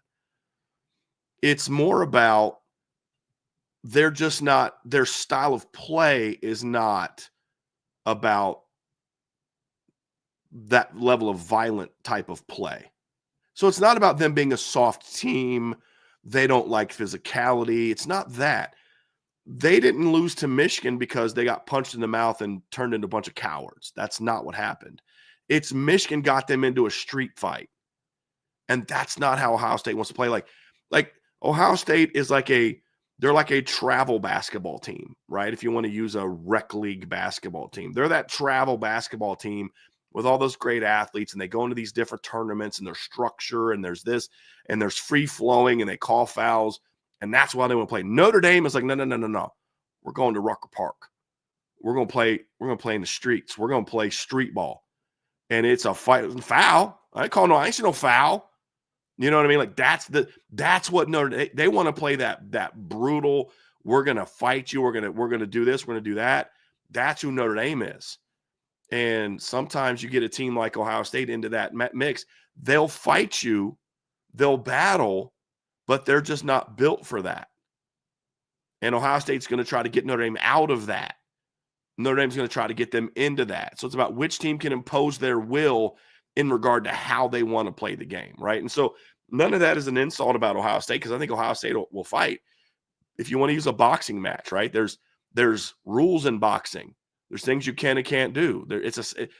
When I grew up watching boxing, especially like the non-heavyweights, man, it was like an art form. I still remember watching Sweet Pea Whitaker and Julio Cesar Chavez. I'm like, this is skill right here. This is incredible skill. And then there's a street fight, and there are no rules, and it's just a battle. And you can try and come at me with all this boxing stuff, but I'm leg whipping you and I'm taking you down. You know what I mean? And that's Notre Dame. And so whatever analysis you want to use, that's how you have to use. So it's not that Ohio State is soft and all these other things that some people accuse them of. That was true of this team a couple years ago. It's not true of them now. That's not their style. And that's what hurt them against Michigan, is they tried to prove a point by playing Michigan's game. You're like, no, that's how Michigan's built. You got to play your game. Can Notre Dame get them into that street fight again? Can Notre Dame get them into that? It's about punching and punching back and taking punches and doing all that. If it becomes about that, then I think Notre Dame wins this football game. If it becomes about who has the fastest players, well, now it's going to be a little bit tougher for Notre Dame to win because you've taken out what was got you here. Not that Notre Dame doesn't have speed, but that's just not how they're built. They're built to play not smash mouth football like they're ground and pound, but they get big plays because they come off the line, they play hard, they punch in the mouth, and then you let them elite backs do work. That's it to me. And so if they can make this game about that, then they make this game about that. The fifth one, Trev. Fifth the reason why Notre Dame's going to win. It's very simple, man. It's Riley Leonard. Yeah. I mean, you brought up street ball. And you talked about going out and playing at the park. Not in an AAU tournament. I'm drafting Riley Leonard in the first round if we're doing that, bro. That's Riley Leonard. Hey, especially after you go and watch those high school basketball highlights, man. He was throwing it down. But that's Riley Leonard. And to me, he's the catalyst in this game, like he was against IU, like he was against Georgia, like he was against Penn State. And I'm going to sound like a broken record saying it, but this is why you brought this kid to South Bend. Because Riley Leonard, he's one of those kids. You saw it on full display against Georgia. He just finds ways to win. He does. Against Penn State, he had two crucial turnovers, and he responded both times. Goes out of the game evaluated for a concussion, significantly longer than what Tyler Warren was evaluated for, I might add. And he came back in and led a scoring drive on the next time he touched the field. Riley Leonard pretty much ripped Penn State up after that outside of one pass. Literally. And so Riley Leonard is the difference maker in this one. And yes, just as much for the on-field matchups, right? Ohio State hasn't really faced a lot of mobile quarterbacks this year. They faced some. They did well against Aiden Chillis against Michigan State. Once you factor in like sacks, I think he ended the day with like -6 rushing yards. He had a couple early scrambles and yeah. But he's not a runner. He's a scrambler. Right. That is a little bit different. Same thing with Drew Aller. They're not running designed run plays for him, at least not that many.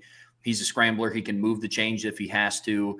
Honestly, same thing with Dylan Gabriel. I think a lot of people painted the picture that he was a true dual threat quarterback, and he's just not. They're not calling a whole lot of design run plays for him outside of maybe like a zone read on the goal line, but they're not running QB power with Dylan Gabriel on 3rd and 1 when they need to move the chains. Right. But Riley Leonard has proven that he can be that guy. He is, for all the talk around Notre Dame hasn't faced a receiving core like Ohio State, which is true. For all the talk about that, Ohio State hasn't faced a quarterback like Riley Leonard. Right. 15 other teams have made the same mistake of underestimating his speed and underestimating his size. And you even got some Notre Dame fans in the chat doing that. Yeah. I hope Ohio State's front seven's not as fast as Ohio State's, because I don't remember Riley Leonard running away from them. I remember Riley Leonard running up the middle and gashing Penn State in the second half. 3rd down runs, touchdown run, moving the chains on that final drive to get them in field goal range. Who got the ball? Who was gashing them up? It was Riley Leonard. Who was the guy that was able to get out of the pocket, get outside, scramble sometimes, throw the ball away and other times in situations where against every other quarterback Penn State plays this year, it's a sack. Mm-hmm. So, yeah, they better be as fast. Otherwise, he's going to do to them what he did to Georgia. Yeah. But the point isn't about running away from them. It's about making plays. Yeah. And he made a lot of plays because of athleticism and speed. Well, and to your point, Notre Dame has a quarterback under center that's not afraid to go at anybody. That's the difference, in my opinion.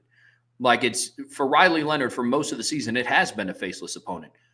I mean, most of the it's crazy to look back and think of, but most of the adversity that Riley Leonard faced this season was internally at the Notre Dame fan base, calling for his head, and they wanted him benched. And and at some points in the season, I get it. Like, I'm not here to argue that point. But who jump-started the offense against Georgia? It was Riley Leonard. It's ripping off chunk runs, not just moving the chains on 3rd and 1 and getting 3 yards. I mean, on 1st and 10, they're calling QB counter with him, and he's ripping off 30-yard runs. Riley Leonard sparked the offense, right? That's the difference for me.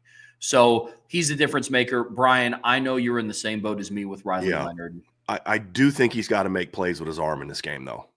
Like, you're not going to beat – look, I've said it before. We said it before the Penn State game. You're not going to beat Penn State with Riley Leonard throwing for 90 yards because Penn State's not Georgia. Because Penn State has a better offense than Georgia. Penn State can get to 24 points. Guess what? If Georgia would have scored 24 points, they might have won. Now, I think Notre Dame would have scored again because Notre Dame wouldn't have just kind of gone into run the clock out mode. But you get the point that I'm making. You're not going to be able to do that against Ohio State because Ohio State has a better offense than Georgia. And I've said this before the game too. I don't care if it was Carson Beck or Jaden Rashada. It didn't matter who played quarterback. Georgia was not going to move the ball on Notre Dame. This is not that team. This is a much different team. Georgia's offense was not built to have success against Notre Dame. It wasn't. And Ohio State's offense to me is more capable of making you have to get into the 20s, maybe even 30s, which means you're not going to win that game scoring 16 offensive points. And so you're not going to be able to throw for 90 yards and beat Ohio State. He's going to have to make some plays. He's going to have to make some plays with his arm as well if they're going to win this game. But look, end of the day, Trev, this is why you brought Riley Leonard here. This is why you brought him here. Just to make these type of plays and to win these type of games. That's what you brought him here for.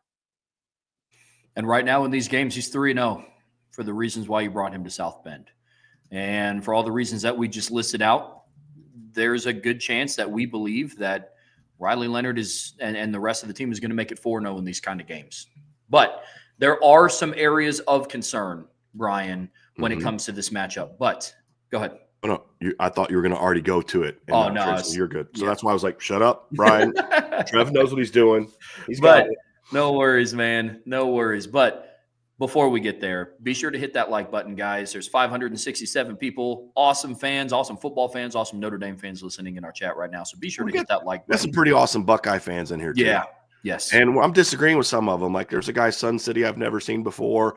We're disagreeing on some stuff. Been super respectful. Appreciate you being in here. Archer, of course, is always in here. So there's been some Buckeye fans in here having good conversation. You don't have to agree with us. You don't have to think Notre Dame's going to win or Notre Dame's a phenomenal team. Be respectful, and you guys are doing an awesome job of that. We appreciate you. A couple Ohio State fans wanted to come in here and act like clowns. We got rid of them. But I got to say this. Look, I give Ohio State's fan base a ton of crap, and we get some of those ridiculous comments on our YouTube channel. And I know there's some Notre Dame fans do the same thing. But this has been the best a group of Ohio State fans to come into in the last 3 years. They've played them twice now before. A lot of Notre Dame fans coming in here and having good conversation, and we appreciate that and give you respect for that. So we appreciate that very much, guys. Absolutely. At the end of the day, you're listening to a show with two guys that just love to talk ball, and it's always appreciated when we can see that going down in the chat as well. But in order to make sure that you guys stay up with what we're doing here, be sure to hit that subscribe button, hit that notification bell, share this podcast, whatever platform that you watch us on, whether it be Spotify podcasts or Apple podcasts, be sure to leave us a 5-star review. And of course, the best way to support what we do here is subscribe to the premium message boards at boards.irishbreakdown.com. All right, Brian, we talked about why we are confident that Notre Dame is going to win this game. But like we've highlighted throughout the entire week of conversation that we've had so far surrounding the national championship, there are areas of concern, and you are playing against a really, really good Ohio State football team. And you and I highlighted some areas that we believe are, if Notre Dame does not win this game, or if some of the final score predictions that end up a little bit more lopsided or whatever have you, end up turning out the way that they are, here's some areas of concern that we do have, right? The first one, Brian, that you had down that was on yours was not being able to control the line of scrimmage. I mean, that's it, right? And what does that mean? You've got to win on this stage, you've got to play your game. Well, Ohio State wants to win on this game. They got to play stifling defense. They got to be able to throw the ball downfield, and their run game has to be a really good complementary group. This isn't the J.K. Dobbins Ohio State run game. It isn't. This is an offense that can go for $150 and light you up for 40. They showed that against Tennessee. They didn't put up a ton of yards against Oregon either. It was like, 160? Something like that. And ripped up that offense because they are complementary players from a run game standpoint. Now, they're big-time players. You know my feeling on Trayvon Henderson. I think he's an absolute dude. But this isn't Ezekiel Elliott offense. This isn't the J.K. Dobbins offense. It's just not that. And that's not an insult. It's just like that's what they got to do to win. Well, for Notre Dame, you got to do what got you here to win. And if Notre Dame's not able to win this game, it's the first thing I'm going to look at is going to be that they just don't win on the line of scrimmage. They got to dominate at least one side of the ball. Now, their offensive line did not win the battle against Georgia, but their defensive line was even more dominant against Georgia than the Georgia defensive line was against the Notre Dame offensive line. At least one of those has to dominate in this game. Ideally, you need to win both battles to really win this game. Because, again, this isn't Georgia. Ohio State's a better team than Georgia. I have no problem saying that. So, you look at the Penn State game last week, Trev. I believe this was my number one thing last week as well. And in the first half, Notre Dame did not win the battle line of scrimmage on either side of the ball. They fell behind 10-3. What changed in the second half? They did dominate the line of scrimmage, especially on offense. They won the game. Right? Outscored them 27-14 in the final 31 minutes of the game. So, to me, I look at this matchup, and it really is simple. If Notre Dame dominates up in the trenches, they'll win. If they win the battle of the trenches, I think they win a very close game. If they don't win the battle of the trenches, Ohio State's going to win. I mean, it's that simple to say. Obviously, how it's carried out is more complex and all that, but just from a big picture standpoint, if Notre Dame's not able to win this football game, I think we're going to be sitting here at the end of the game saying, even it's like, man, did you see Jeremiah Smith went off and he's so great and then the Mecca's so good? I'm like, yeah, they are. But this is what we talked about. It's not about them per se. It's about you couldn't get to the quarterback. And that's why those guys rip you up, because you can't cover them all day. And man, your offense at Notre Dame couldn't do anything. It's because they couldn't protect Riley Leonard and get the run game going. Well, Jeremiah Love didn't do anything. Why? Because the offensive line got whooped. Because if they don't get whooped, Jeremiah Love's going to go off. Same thing on the other side of the ball. If the offensive line for Ohio State wins that battle, I promise you Travion and Quinshon are going to have 3 or 4 gash runs. And then, boom, over the top, touchdown. Because you got all day to throw off a play action. That's how it's going to go if they can't win in the trenches. And honestly, we can honestly end that conversation there and not do 2 and 3, but there are a couple other things that I'm concerned about. That even if you win the battle of trenches and you don't play well here, you could still end up losing. But I think the odds of losing are much, much, much less if you win the battle of the trenches. Well, it's the philosophy of them as a program, right? Be offensive and defensive line driven. And that's something that Marcus Freeman has preached on day one since he took over the head coaching position in South Bend, right? And so that's something that has to be that's something that has to hold true at the very least one side of the ball. Brian, to your point, you said at least one, ideally both. But Notre Dame's offensive line didn't win the line of scrimmage battle against Georgia's. So what was the offset? Their defensive line had a day. Right. So if your offensive line legitimately Georgia tackles up, really, man, if your offensive line isn't going to win the line of scrimmage, what Notre Dame's D line did to Georgia's is they made them not win the line of scrimmage even more than what Notre Dame was not doing on offense. That's the offset, right? You have the case in point of the first half against Penn State in the Orange Bowl and the second half against Penn State. So controlling the line of scrimmage is huge. Sticking with the theme of what happened in the Orange Bowl and controlling the line of scrimmage, my number one was not being able to stop the perimeter run game for Ohio State. This one for me was a little bit more geared towards Travion. Not a shot at Quinshon. It's just that's the style of runner that Travion is. Quinshon, he does bounce some on occasion. They don't really design him on that many stretch plays. A lot of it are like counters or broken plays that he bounces to the outside, especially if the defensive ends don't hold good contain. People aren't funneling it back into the teeth of the defense.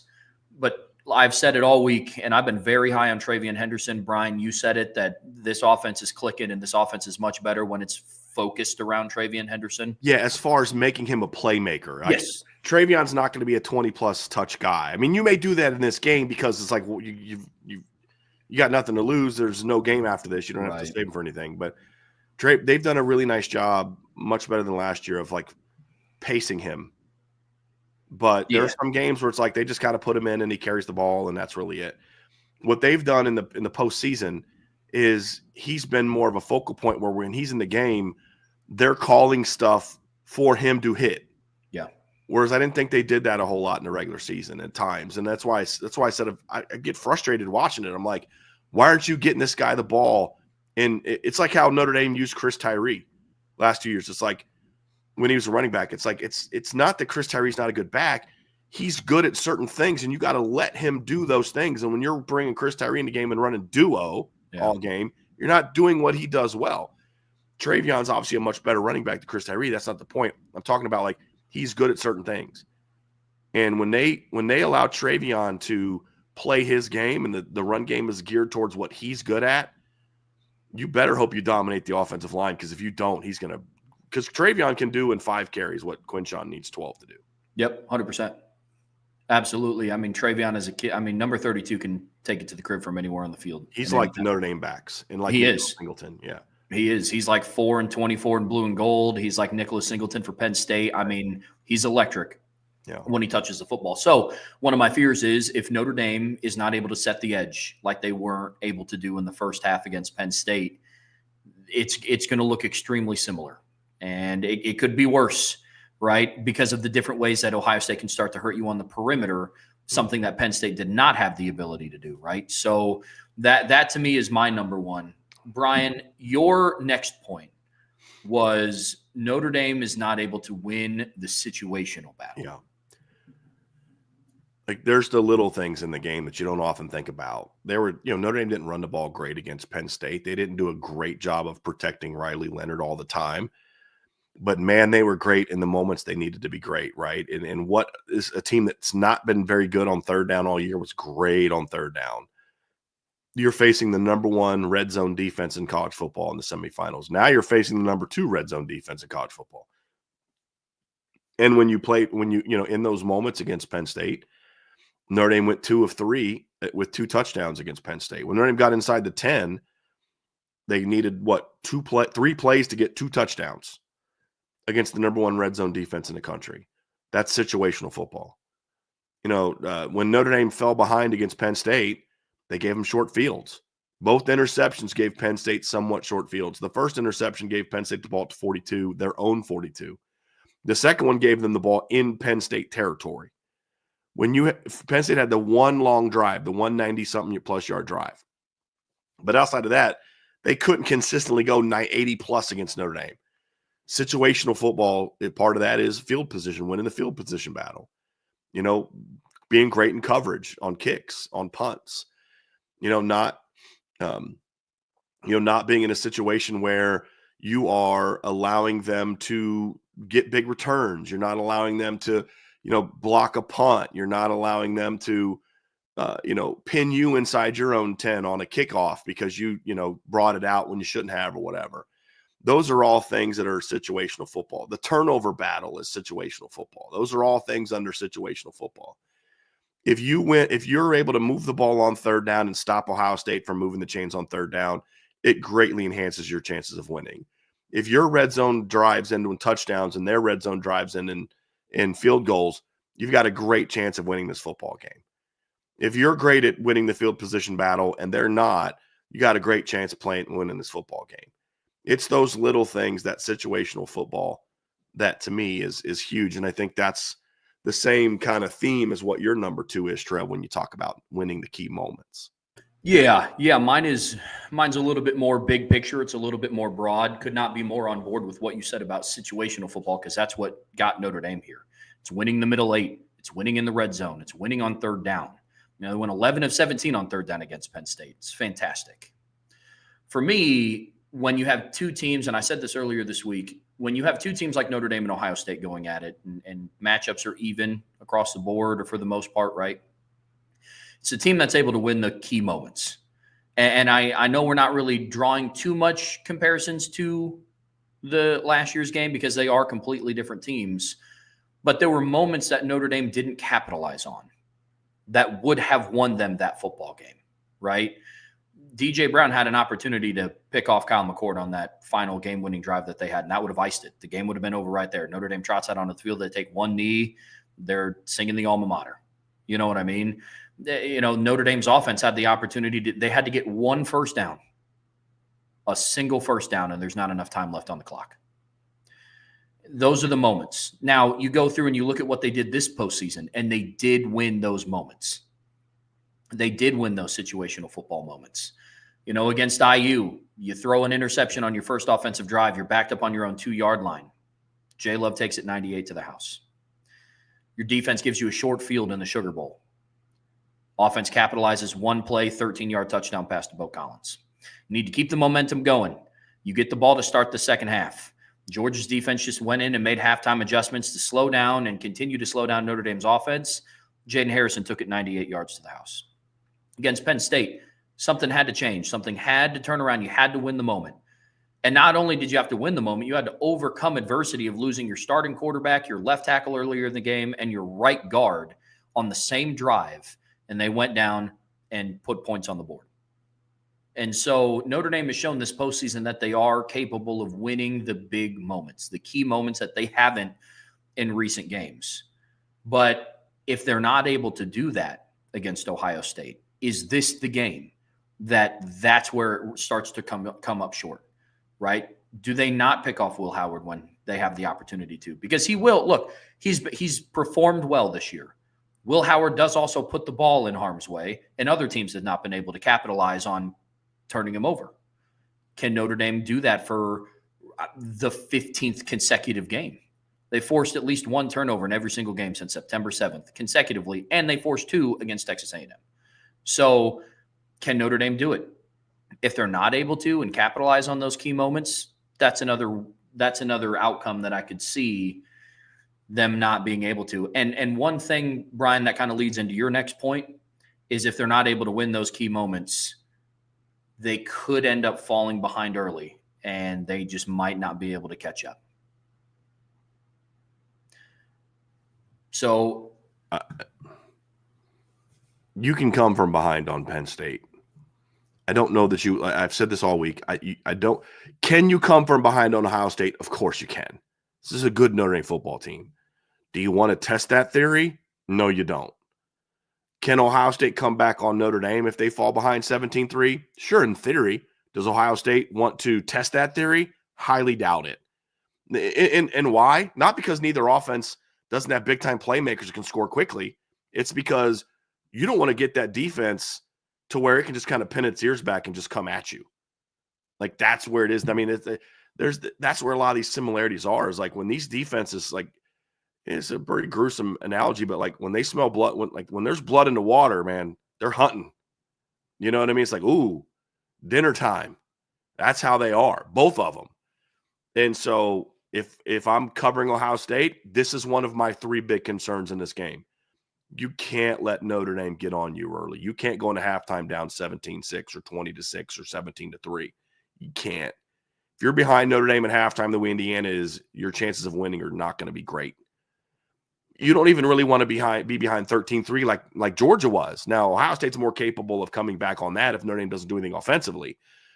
But the point is, neither of these defenses are groups that you want to fall behind.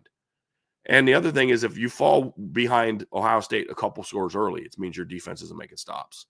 And that's a bad sign. So you talk about how do you lose this football game? We talked about not controlling the lines. We talked about not being more physical. We talked about not being good in situational football, turning the ball over. All of that results in Notre Dame falling behind early. And I don't mean fall behind early like you're down 14-7 or 14-10. That's what I'm talking about. I'm talking about you're down 14-3 at the end of the first quarter, and they've got the ball. That's not where you want to be. That's not really where you want to be. And that's not where Ohio State wants to be either. So that first quarter is going to be key for Notre Dame. And one of the interesting things about this matchup, Trevor, is Ohio State is a very interesting team in that they've been a very good first quarter team at times, and then they kind of stagnate. But what happens if it's close, and that's resulted in some of their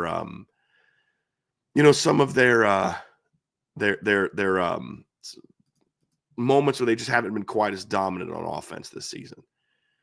But when they're on, they come out and they score a lot early. And that's what's really helped them in the postseason is Ohio State on the season scored 7.9 points per game in the first quarter in the regular season for the entire season. If you look at what they did in the postseason, they've averaged 14 points per game in the first quarter. It's a big difference. And that's going to be a big thing for Notre Dame. Now, here's the thing for Notre Dame. In the first quarter, of the college football playoffs, Notre Dame is yet to allow a point in the first quarter. They haven't given up a single point in the first quarter yet against a team that is averaging 14 in the last 3 in their playoff games. What gives in this game? Can Notre Dame keep – if Notre Dame can keep their streak going, this is going to be a ball game. If Ohio State keeps their streak going, then this could get a little bit hairy for Notre Dame. When you look at Notre Dame in the last 3 games, Trevor, they haven't been as good in the first quarter offensively. They haven't been able to get really rolling in the first quarter. They didn't score a point against Penn State in the first quarter. They didn't score a point in the first quarter against Georgia, and they scored one against Indiana. Now, the one thing that makes that a little bit misleading is the second touchdown. They scored 7 points against Indiana in the first quarter. What makes that a little bit misleading is their second touchdown drive began with a lot of time left in the first quarter, but it was a 9-minute drive that ended in the second quarter. So I think that is going to be huge in this game. If Notre Dame's offense can't get started early, and it hasn't so far, and could they come out hot against Ohio State? Sure, they could, but it's hard for me to predict that a team that has scored a grand total of 7 points in 3 playoff games is going to then score 14 in the first quarter against the best defense they've played in the postseason. You know what I mean? So that means the defense has got to really be on top of their game early and lock Ohio State down. Now, the good news is the best defense that Ohio State played in the postseason held them to 7 points in the first 29 and a half minutes of the first half. I don't think Notre Dame gives up that 75-yard touchdown to TreVeyon Henderson late in the first half. So if you can do what Texas did first 29 minutes, I feel really good about it. If they do to you what they did to Oregon and Tennessee, it's going to be a long night. It's going to be a long night. So that's my final kind of big concern about this matchup. Yeah, my final one kind of ties into yours, and it's Notre Dame's inability to stop Jeremiah Smith. Look, there has been a clear correlation with the success that Ohio State has on offense when Jeremiah Smith is on, and he's a focal point of the offense. And there's also a clear drop-off in offensive production when he's not. I know Ohio State scored 38 points against IU as a team, but offensively, they didn't play lights out. That wasn't because of their offense. No. And you go through and you look and see what Jeremiah Smith did in that game. He had 3 catches for 34 yards, right? You go through and you look at what happened against Michigan. He ended the day with 5 receptions for 35 yards. He had 1 target the entire second half. Right. The offense couldn't do anything. You look at what happened against Texas. Now, look, Texas had a good game plan for Jeremiah Smith. 1 catch for 3 yards is crazy. My expectation of Notre Dame secondary is to not hold Jeremiah Smith to 1 catch for 3 yards. I wouldn't be opposed to it. No. Right. I mean, if that happens, we're talking – we're having a lot of fun on the post-game show. I'll leave it at that. But if you want to know what it looks like when you don't stop Jeremiah – and when I mean stop Jeremiah Smith, find the in-between of what he did to Oregon and what Texas did. Right? It's containing. When you're going up against a guy of that caliber, it's containing. It's making his Penn State. Yes. That's the example. Yeah. He went for 4 for 55 against Penn State. That's not locking him down, but that's keeping him from taking the game over, and they lost 20-13. Mm-hmm. And I promise you, Notre Dame, well, I shouldn't promise you. I feel way better about Notre Dame punching that ball in the end zone late in that game than I do Penn State, just because of who Notre Dame has been. Mm-hmm. You know, so that I think that is the middle ground that you were just talking about, Trev. Yeah, absolutely. Because I think that there's a big misconception on both sides, right? It's Jeremiah Smith is going to have his way or Notre Dame is going to absolutely lock him down. I don't think it's going to be either or. But a concern that I have is when Ohio State does jump out to those early leads, a lot of it is because Jeremiah Smith is just – against Oregon, half the time he wasn't covered, which is bananas to me. But in 2 games against Oregon this season, he had 16 catches for 287 yards and 3 touchdowns. Mm-hmm. In 2 games against the same team. And like on that one, that was it the first touchdown or the second touchdown where he just catch a little under route and there's nobody near him. Yeah. Just that's a fireable offense if you're a defensive coordinator. Crazy. Absolutely crazy. But that is my concern, right? Is Jeremiah Smith starts to take games over. Because, like I said, there's a clear pattern against Tennessee, against Oregon twice. When Ohio State's offense is going early, number 4 is a focal point of the offense, and that's when they become really hard to stop. It is. And I know it might sound a little elementary. It's like, oh, Trev, you're saying that Ohio State's offense is good to stop when their best wide receiver is having a really good game? Yes, that is exactly what I'm saying. So stopping Jeremiah Smith and the ability to contain him, I'm never going to not stop, but the inability to contain him, and he has a performance like he had against Tennessee. He has a performance like he had against Oregon both times. That is what's going to make me a little bit nervous, man. And that's going to make it really hard for Notre Dame to win this football game. It is.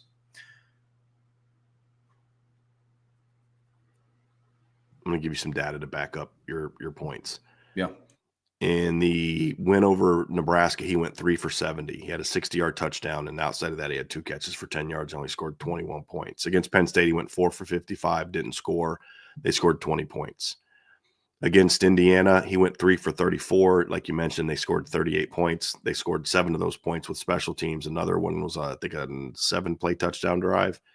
They had 2 other 40-yard touchdown drives. Their offense in that game, Trevor, only had 316 yards of offense.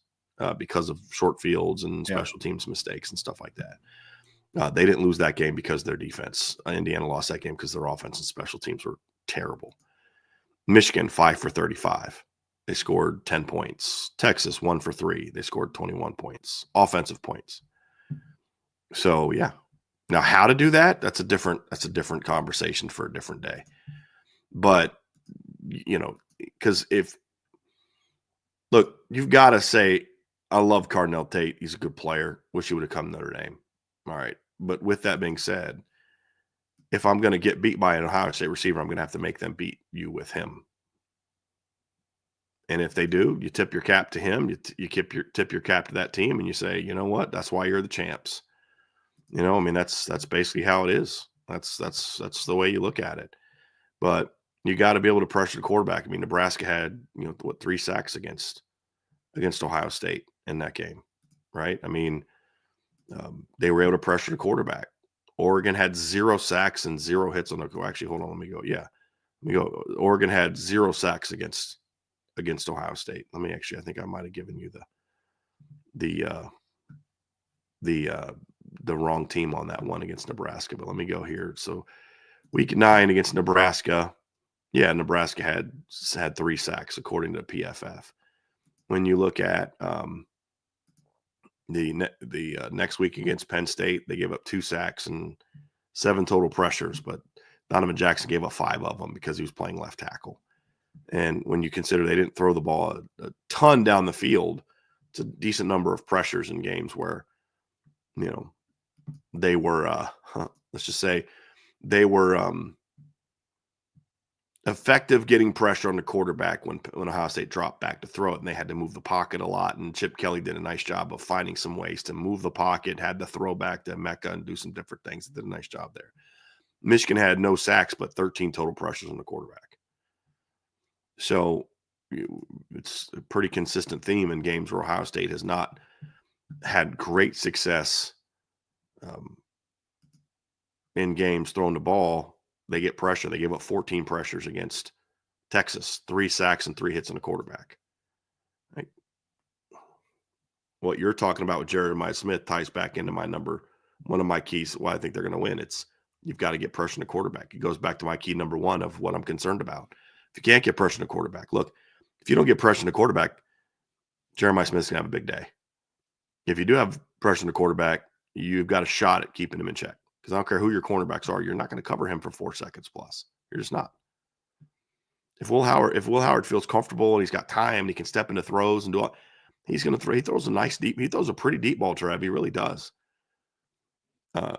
It's not simple to accomplish for either team, but it's simple to look at and say that's going to be the game. No, absolutely, and it all ties in together. To your point, have to get pressure on Will Howard, and the defense is going to have to do what they can to contain Jeremiah Smith. So that's going to do it for the areas of concern that Brian and I have for this Notre Dame Ohio State National Championship game. But don't go anywhere, guys. We're getting ready to talk about game wreckers on the offensive and defensive side of the ball. But before we get there, of course, be sure to hit that like button, that subscribe button, hit the notification bell, share this podcast. Be sure to leave us a 5-star review on whatever platform you guys watch us on. And be sure to go and check out the premium message boards where Brian has a couple of film breakdowns out. We have a lot of exclusive content talking about everything leading up to this game. And, of course, through all season long, we talk everything college football on the message board. So best way to do that is if you go to boards.irishbreakdown.com. It's the best way to support us. And it's a really good community over there, guys. I mean, if you're not a part of that community already, it's really fun to be around. So you can find all that at boards.irishbreakdown.com. All right, Brian, we talked about what Notre Dame's offense needs to do, what they need to do as a team. We talked about the areas of concern that we have. And in order to maximize the potential of the things that we feel really good about, and in order to nullify some of the things that we don't feel great about, game wreckers got to step up. Game wreckers have to step up. And we say it all the time, Trev, right? I mean, when you play the best teams, it's not just about grinding out a win and just doing enough. I mean, you're going to need playmakers to make plays. Sometimes it's your dudes being dudes, right? It's your best players being your best players. It's not always the case. Sometimes it's other guys step up. I mean, one of the biggest plays I remember as a kid in a Super Bowl, two of the best moments I've ever, my childhood of guys stepping up in Super Bowls were guys that didn't do a whole lot before and guys that didn't do a whole lot afterwards. I think of Timmy Smith in the Super Bowl against the Broncos for when he played for the Redskins. I think of, was it Larry Smith? Who's the corner for Dallas that had the pick six against Neil O'Donnell in the Super Bowl for the Cowboys? Was it Larry Smith? I'm not sure. But, I mean, he was a guy that he wasn't like he wasn't like a guy that went out there, and I don't think it was Larry Smith. Y'all help me in the chat. Who was the DB for the Cowboys that had the pick sixes against the Steelers in the Super Bowl back in the 90s? Picked off Neil O'Donnell. But Sean Stars would know this one. He would know that one. But it's sometimes it's complimentary players stepping up and having the games of their lives, right? I mean, that's Larry Brown. Is that who it was? Was it Larry Brown? Let's see here. Because you know how I am, Trevor. Larry Brown. It's Larry Brown. Yeah. I got the Larry part right. Larry Brown. Thanks, Jeff Fluke. Yeah. And Ryan Roberts and then Jeff Fluke both said Brown.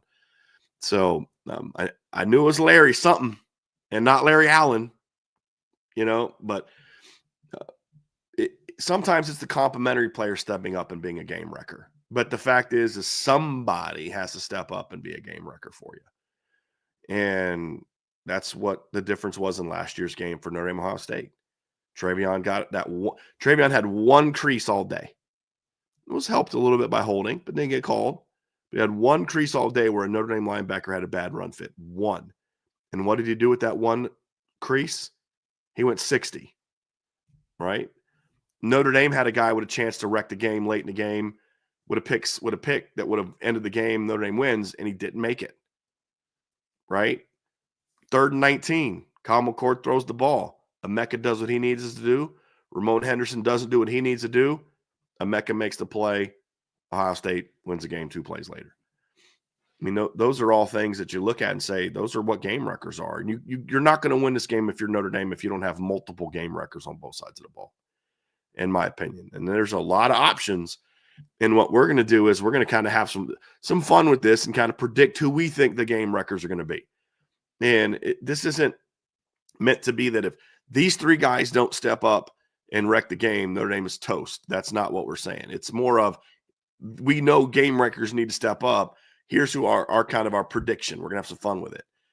But like, if we're going to talk about Jeremiah Love in a second, but if he doesn't wreck the game, but Jadarian Price and Aeneas Williams do, same thing happens. Same outcome is the same. You get the point that we're making here. But we're going to have some fun with it. And we're going to kind of put our money where our mouth is, so to speak, with some of these game wreckers. We got 3 on offense and 3 on defense. So we're going to have some fun with that, Trev. So why don't you kick things off? It was funny when Trevor was giving me his notes on things, I started kind of stopped writing. because I was like, we're pretty much at the same thing. And I started listing my game, or he started listing his game record. Did I start listing mine? Did I go first on this one? I started listening to mine, and he just kind of smirks at me, and he just puts his pen down, and he's like, okay, here's mine. And it was like almost word for word on some of them because we were in the same position. Yeah. It was like, all right, cool, we're on the same page. So this one, we don't have to, okay, here's mine, here's yours. We're just going to go. And I think on offense, it's a very no-brainer on number one. And yeah. It's Riley Leonard. Yeah. I mean, look, for all the reasons that we had talked about in the earlier parts of this show, in the IU week of game prep, in the Georgia week of game prep, in the Penn State week of game prep, these are the moments why Riley Leonard came to South Bend. And he's done it differently in every game. That is what makes him dangerous, right? Yeah. Well, like I was arguing with Andrew Gilmore, and Andrew knows I love him. We don't agree on a lot of things. He knows I love him, but I'm just got to bust his chops sometimes. But, talking about, well, his longest run was 6 yards against Penn State. I'm like, yeah, okay, that's a stat. That doesn't tell you about the impact. It doesn't tell you about how many 3-yard runs he had on 3rd and 1, which led to Notre Dame having their best third down performance in years against one of the best third down defenses in college football. They literally dropped Penn State like 30 spots in one game in third down ranking at the end of the year. They went from like top 20-something to like 50-something, because of that. The number one red zone defense in college football, Riley got in the end zone. Like, that's what we're talking about. It's going to be different every time. Against Georgia, it was Riley making big plays, 32-yard run, 13-yard scramble, getting outside, outrunning the Georgia defense outside for a 3rd and 7. And that's that. But against Penn State, it was moving the chains in key moments and then making some big time throws. I think in this game, he's going to need to do both of those things. I think in this game, Riley's arm and his legs are going to have to both be on point if they're going to win this football game. Is it possible they can win if he doesn't, dominate on the ground? Absolutely, it's possible. And I don't even think it's even about making plays in his legs, like he's got to throw for 250 and run for $120. So I'm talking about, it's like 3rd and 5. It's a key drive. You're down by 3. You're at midfield, and it's 3rd and 5, and they leave a gap open, and you take off running for a 12-yard gain, 8-yard gain, move the chains, and you eventually go down and score. That's wrecking the game. That's continuing a drive and setting up a score because you ran for 8 yards. It's on 3rd and 1, getting 1. All right, you don't need 2, you just need 1. Just if it's 3rd and 1.5, get 1.5, and then being able to avoid those sacks where it's a 2nd and 9, and JT beats the left tackle off the ball, and it looks like it's about to be a sack, and Riley makes a miss, spins out, and throws the ball away, and it's now 3rd and 9 instead of 3rd and 17, and you convert that 3rd and 9 the next play. It's things like that, Trev, that even if it's not running for 100 yards, and he could, I mean, that could be the thing too. If he runs for 100 yards, same thing. But it's more about he's just got to be a playmaker with his legs, and what that looks like, and that's what makes him so dangerous, is Riley Leonard making plays with his legs looks different all the time. Against Georgia, it was racking up a bunch of yards. Against Penn State, it was those impact downhill creasing 3rd and 1, getting it. It was about the red zone. It was about on that final drive. Notre Dame was like, look, we're running Riley Leonard, and there's nothing you can do about it. And they moved the chains twice. Because when they got that interception at the end of the game, they were not in field goal range. Unless Sebastian Janikowski was coming out of retirement. Or Spencer Schrader was still at Notre Dame, from 2 years ago. But it looks different all the time. He made those type of clutch plays against Penn State and then threw some dimes. Right? Against Georgia, he didn't throw any dimes, but it was about him making those impact plays with his legs. And against Indiana, it was more about him avoiding sacks and getting the ball out. And then late in the game, putting that thing away with that gorgeous throw to Jordan Faison. In all 3 games, Riley Leonard was a playmaker. He was a game wrecker. But it looked completely different in each game. And that's what makes Riley Leonard such a big-time player and what makes him dangerous. And if you're going to win this game, he's the one guy that I think we must be right about. Notre Dame has won a playoff game with Jeremiah Love going for less than 20 yards because they got a lot of other weapons. I don't think they can win this game if Riley Leonard's not a game wrecker in some way, shape, form, or fashion. That's the one that I'm like, in all seriousness, I think if Riley doesn't play well, I don't think Notre Dame can win. Yeah, I mean, I know this is a fun segment, but I'm with you, and I think that's why he was both of our number ones. Look, if people haven't learned it by now, right, and I understand it to a degree, but I've been saying this legitimately all season long. If you're going to evaluate, and not you being anybody specific, but if you are going to evaluate the effectiveness of Riley Leonard by only looking at the box score, you're not doing his performances justice. The best thing that he did against Georgia, and arguably one of the best things that he did all season, was a 9-yard rush where he escapes the pocket, breaks a tackle in the backfield, outruns a corner, and jumps over about the Georgia Malachi game? Starks. Yeah. Outruns their big-time linebacker.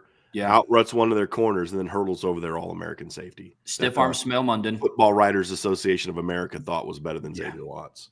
Stiff arm Smail Munden outruns Harris, their corner, to the edge, and jumps over Malachi Starks. But if you're only going to look at the box score, you're going to say one of his best plays was 1 carry for 9 yards. That's Riley Leonard in a nutshell, man. You got to watch him play. But he's going to absolutely have to step up in this game and just continue to be who he has been for 3 straight postseason games. Like, the thing that I love so much about Riley Leonard is he is, at the moment, who the team needs him to be. For Georgia, they needed him. Hey, Riley, we need your legs. Rushes for 80 yards. Against Penn State, hey, Riley, we're going to need you to start throwing the ball, man. And move the chains and attack them down the field. We need you to start trusting your guys. And he did it. Yeah. Against IU, especially after they went up, they were like, hey, man, just go be an athletic game manager. That's what we need you to do against IU. Facilitate. We're going to ask you to make a play at some point. And he did that to Jordan Faison, and he capitalized it off with running in a touchdown, which broke or tied the single season record for quarterback rushing touchdowns. Broke. Thank you. So that's who he's been all postseason, and he's going to have to continue to do it, Brian. To make a point, you talk about the biggest game of his life up to this moment was the Penn State game. Team's down 10-0. He gets knocked out for a series. Steve Angeli does a great job coming in, getting points, huge. And then second half, Riley goes off. I just want to point out something, that when you talk about that Penn State offense or that Penn State defense and how good it is, I just want to point out that coming into that game, the most yards per attempt Penn State had allowed all year to any quarterback was 8.8 to Dylan Gabriel in the Big Ten title game. Riley Leonard threw 23 passes in that game and averaged 9.7 yards per attempt. Almost a full yard better than any other quarterback did against them this season. That he did it differently and that's a week after he threw for 90 yards against Georgia. Yep. A week after, against that same Georgia team, he averaged 3.8 yards per attempt. Just need him to do something different. And it can be maddening at times because you don't know what you're going to get, but it also is fun to watch. Oh, man. Because he's that kid that, Trev, you and I, we've admitted before, and I have no problem admitting this. I've always been a big numbers nerd. I've always been a stats nerd. I've joked that, my dad, when I was like 10, 11 years old, we had bedtimes. He'd come into my room. I'd have the covers over me and a flashlight, and he hears papers moving. Well, what do you think usually when you're 10, 11, 12-year-old boy, if that's happening?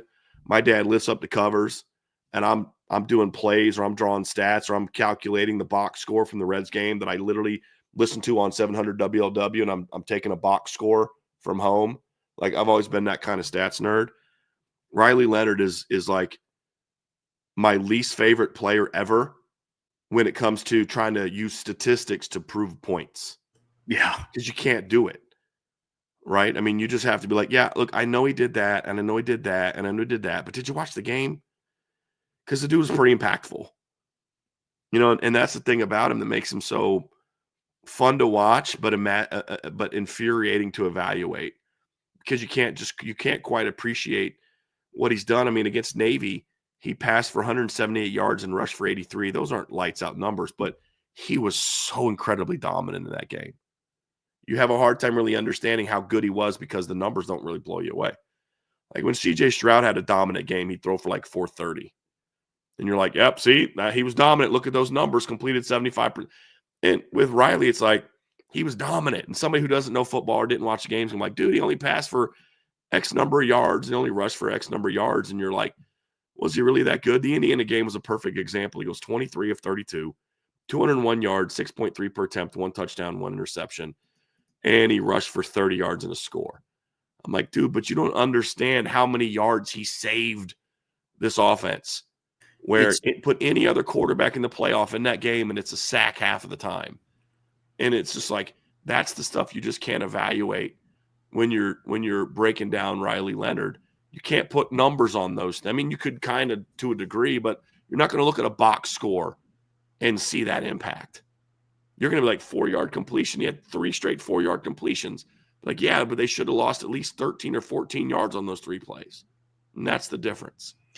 You know, with Riley Leonard's numbers, man, it feels like every single yard that he gets is meaningful. That's my argument with him. It might not? Yeah, he might have a game where he passes for $175 and rushes for 60. 235 total yards isn't going to blow anybody away. But every single one of those yards was meaningful. And I'm not saying that if CJ Stroud passed for 430, they weren't. But it's different. Yeah. Because that's how he dominated. Totally. Was that way. Totally.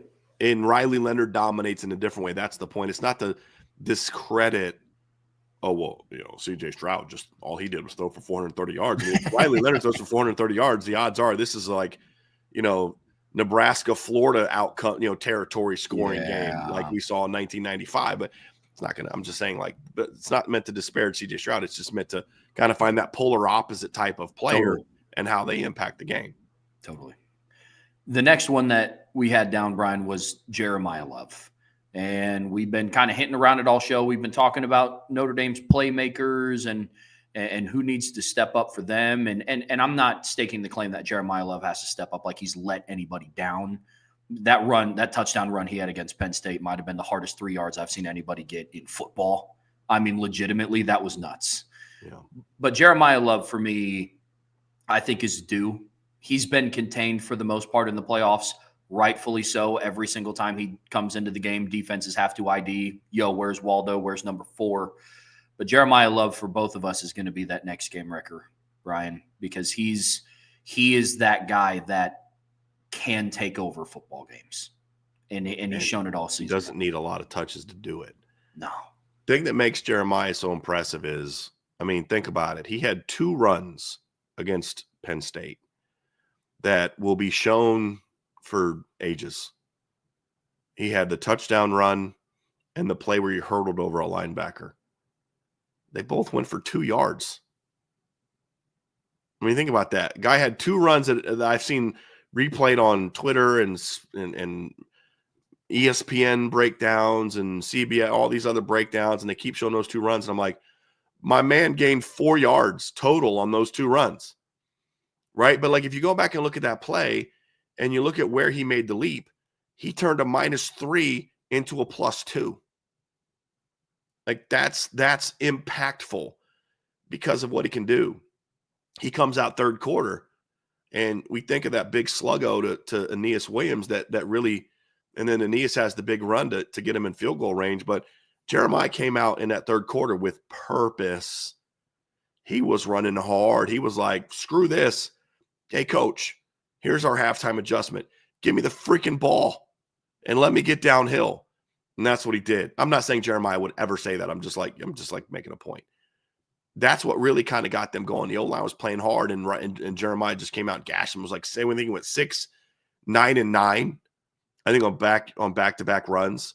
And you're like, all right, this, like, you just knew right then, like, this is going to be a different team this half. Just the energy was different. Jeremiah was running with way more just burst coming downhill. The O-line was getting a great push. And then you run that sluggo and you're like, yep, okay, here we go. We're good. We're good. But Jeremiah sparked that. And that's the thing, Trev, but like his numbers aren't going to blow you away. But he had some big plays in that game. This is the game you hope that, okay, he's going to go off. Like you hope that this is the game where he had a little extra rest. It's going to have a little bit more juice. You hope, right? And that he just takes this game over. The other one to keep in mind, too, as we talk about Jeremiah, but these 3 playoff teams so far have held Jadarian Price in check. He had a couple big runs against Georgia and one that got called back, but I just have a hard time seeing both of those guys being kind of locked down for 4 games. I just feel like one of them is going to go off in this game. Jeremiah, I think, is the most likely because I think he is the most physically gifted running back in college football. With all due respect to Ashton Jeanty, who's the best running back in college football, right? I said most talented. You just have a hard time keeping both of them down for 4 games.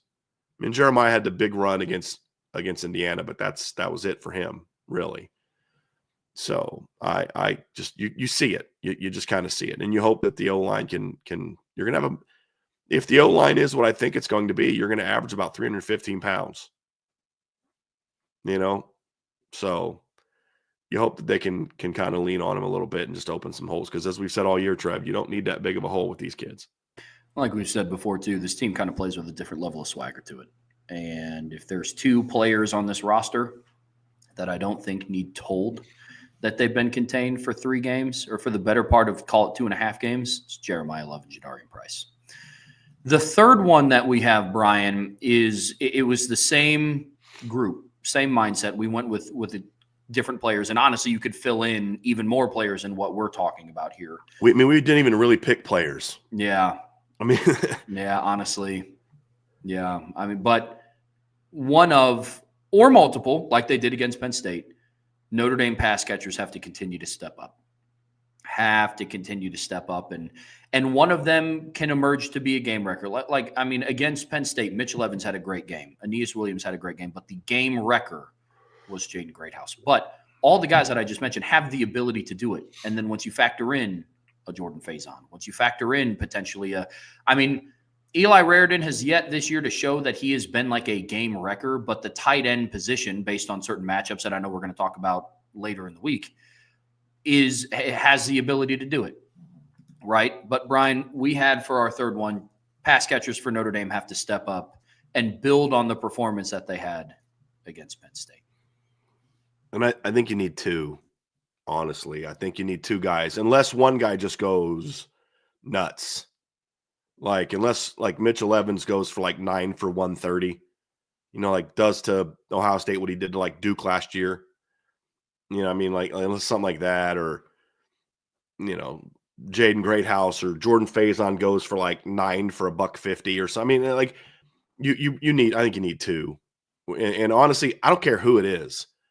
I mean, when we were talking, the first 2 names that came up were the obvious ones. It was Jaden Greathouse and Mitchell Evans, right? But then it's but Jordan Faison's had those moments, including in the post. I mean, Jordan Faison was really good against Georgia. He was really good against Indiana. He's had some big moments in the season. And then you look at it and say, well, Jaden Thomas has had some big time moments this season. Can he do it for volume? I don't know. Can Bo Collins get back to looking like he was early in the season? He was their leading receiver for a big chunk of the season. Now it's Jaden Greathouse is actually their leader in receiving yards. Mitchell Evans is now their leader in catches. Could it be Jaden Harrison and using his speed to make some big plays? Could it be, I'm kind of joking here, but it's not out of the realm of possibility. But could it be, Trev, that we finally have the Chris Mitchell awakening? That he finally gets some of those chances to make some of those plays. Who knows? Could it be Eli Raridan? Could it be Jeremiah Love? Could it be Aeneas Williams again? I don't care who it is, but you need a couple of those guys. And I think that's what makes this Notre Dame pass game dangerous when they're protecting Riley and Riley's feeling good. And this has been one of the, I've gotten frustrated with the receiving corps at times this year because they haven't played to their potential. But when this group plays with urgency, there's a lot of weapons that can hurt you. There's no Jeremiah Smith on this roster. There's no Emeka Egbuka on this roster. And I don't know that there's a Carnell Tate on this roster. But there's a lot of guys that can make plays. And that's what has worked for Notre Dame. But you're going to need a couple of those pass catchers, and I don't care what position they play, to make some big-time plays. Or and it could be 4 guys making 2 big plays each. It could be 2 guys making a bunch of plays. Who knows? But you're going to need some pass catchers to keep up. Somebody's going to have to make a big-time catch in this game. Somebody's going to have to make a big-time play in this game. Somebody's going to have to do something after the catch. Somebody's going to have to get over top. And then if Riley hits them, they got to make the catches.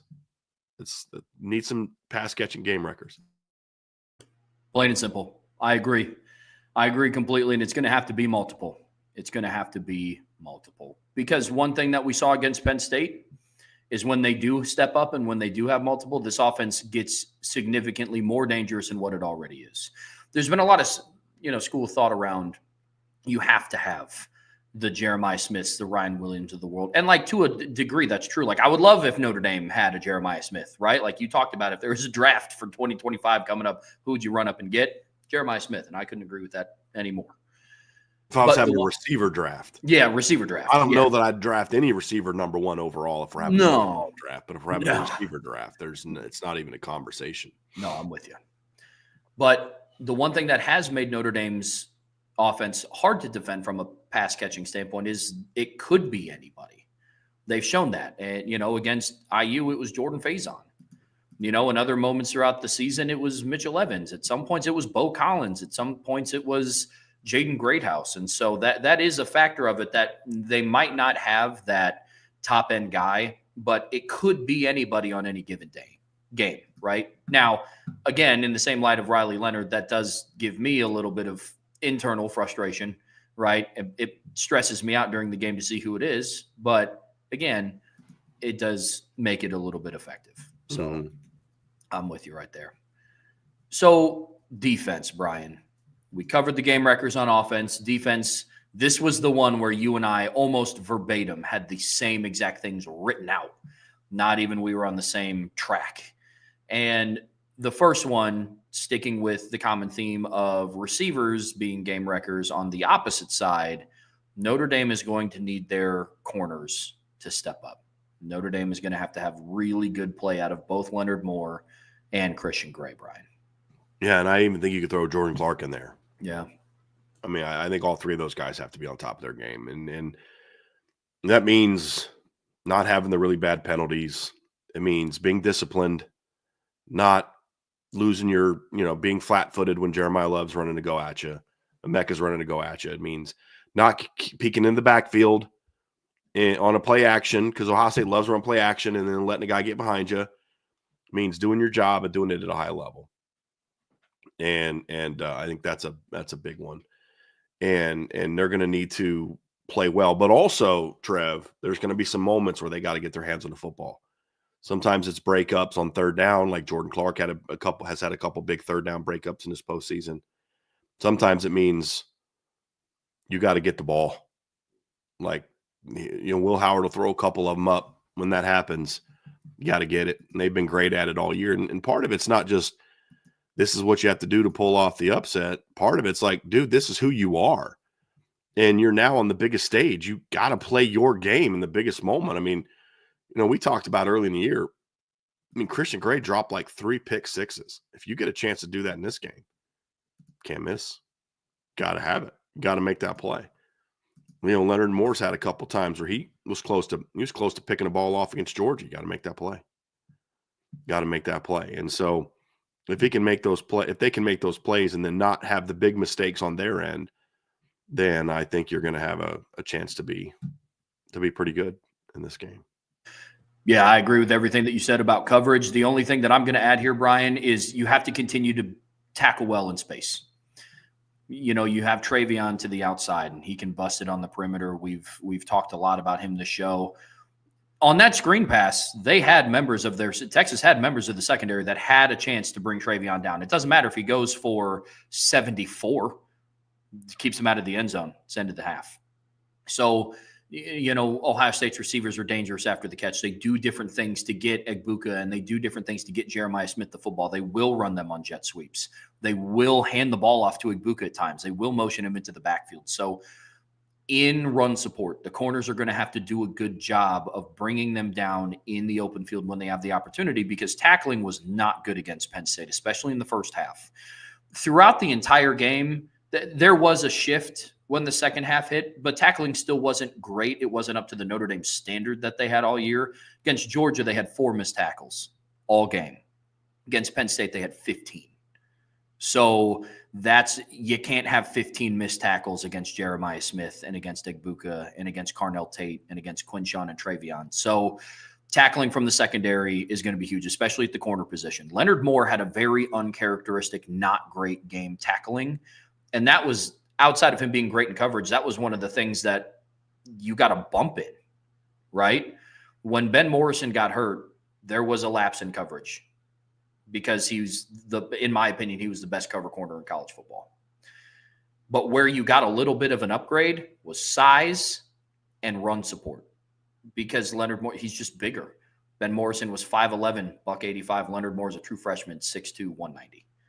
Leonard Moore ended up leading that cornerback room in tackles, even though he didn't get his first start until over the halfway point of the season, in the regular season. So tackling is going to have to be huge for the corners as well. Sticking with the secondary, Brian, and this one is about as obvious as it gets. In a game like this, you need your game wreckers to be game wreckers. You need your dudes to be dudes. And Xavier Watts all season has been that dude. And he didn't have the greatest of games against Penn State, and I don't think anybody has to tell him that. I think he knows that, especially by some of the things that we've been hearing around just the different interviews. Everybody seems to be locked in. I bet zero on defense is at the forefront of that. But Xavier Watts is going to have a Xavier Watts performance in this one. Brian, what say you? I mean, it's one of the most simple things we can do. You dudes got to be dudes. That means, you want to keep a Mecca from going off, he's going to have to be good. You want to keep, have some plays where maybe you're thinking that they've got cover one and you're thinking you're going to take a shot to Jeremiah Smith, and Xavier disguises it, comes screaming off the hash, takes a better angle than he did on the play to Arian Smith, and is able to make a play on the ball.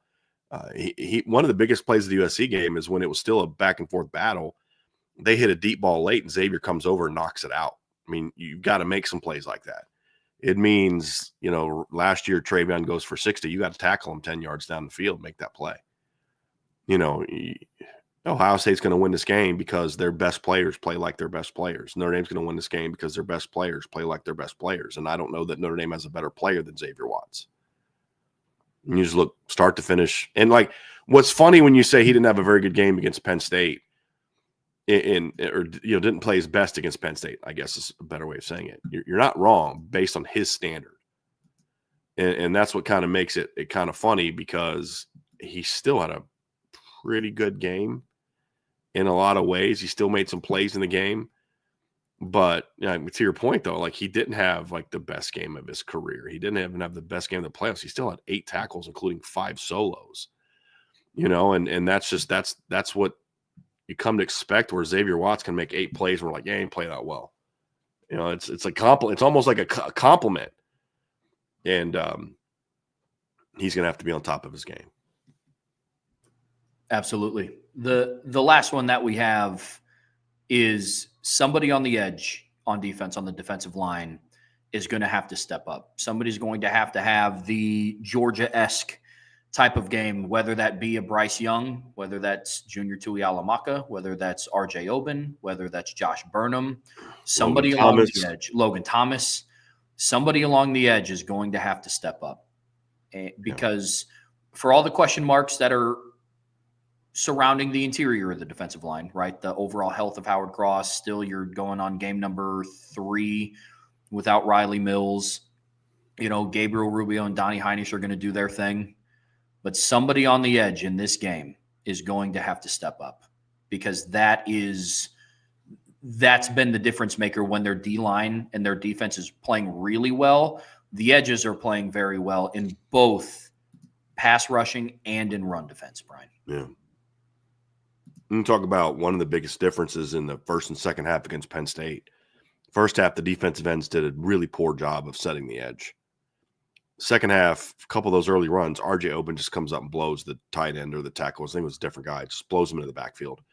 Forces the cutback, and linebackers are there to clean it up. It's not just get after the quarterback. You got to also do your job to make sure that you don't allow Travion to get outside. You got to do your job to make sure you don't allow them to stretch you all the way out past the hash before he's making a vertical insertion. Those are all things that you got to do. And there's plenty of guys. And what I love about this group is they've had different guys step up at different moments. I mean, We talk about R.J. Oben and Junior Tuilamaka stepping up with big moments against Georgia. You talk about what does not get talked a lot about. Josh Burnham made one of the biggest plays in that game.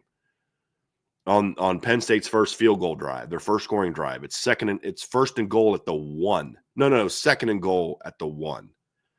And he tackles the guy for a 2-yard loss from behind. Makes it 3rd and goal from the 3. Guy drops a pass. They're kicking a field goal. Maybe they go for it on 4th and goal from the 1 and get a touchdown. So that was a huge play. And it was just different guys at different times. And sometimes that's going to mean Kingston, Viliama Asa, or Jalen Sneed in some 3rd down packages as well. But the reality is run and pass. Notre Dame's going to have to get a game, some game wreckers on the edge. I would even say this, even if there's not a game wrecker player, like one guy comes up and has a monster game, they need at least 7 or 8 game wrecking plays off the edge.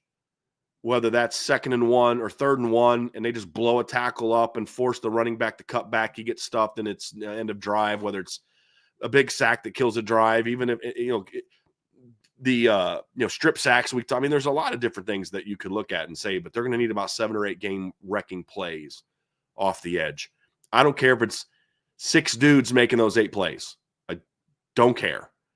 That they just need those number of plays. I don't care if Burnham makes one, Bryce Young makes one, Oben makes one, Tuilamaka makes one, Kingston makes one, Jalen Sneed makes one, and then a couple others are made by, screw it. Logan Thomas comes in and makes one. That's a 7th guy. I don't care. They just need those that kind of high volume of game wrecking plays. And they had those against Georgia. They had a few more of those in the second half against Penn State. They're going to need those. They're going to need to play better up front against Ohio State than they did against Penn State. I will say that. I have a very similar outlook on the edge rushers as I do the wide receivers for Notre Dame. Don't care who it is, but the unit as a whole has to be impactful, right? And it could be any combination of them. To your point that you just listed all of them out, but it just has to, that the takeaway when we sit down in the post game and we talk about why Notre Dame won or what happened to if they didn't, some of it is going to reflect back on the play around the edge rush and the edge players for Notre Dame's defensive line. Absolutely. Absolutely. Well, Brian, that's going to do it for Game Wreckers for defense. We do have a couple of super chats to get to before we get out of here. So let me see here. Got 8 of them. Yep, we do. We sure do. I was trying to find a number earlier. I was correct. Monroe Freeling gave up 3 sacks this season. That's it. According to Pro Football Focus, he only gave up 3 sacks all season. They just so happened to all come against Notre Dame. Sure did. So he did not allow a single sack the entire season until they played Notre Dame. And then, of course, he gave up 3 of them.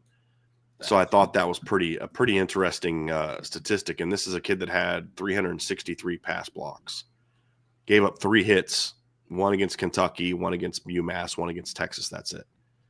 But he gave up all 3 sacks against Notre Dame.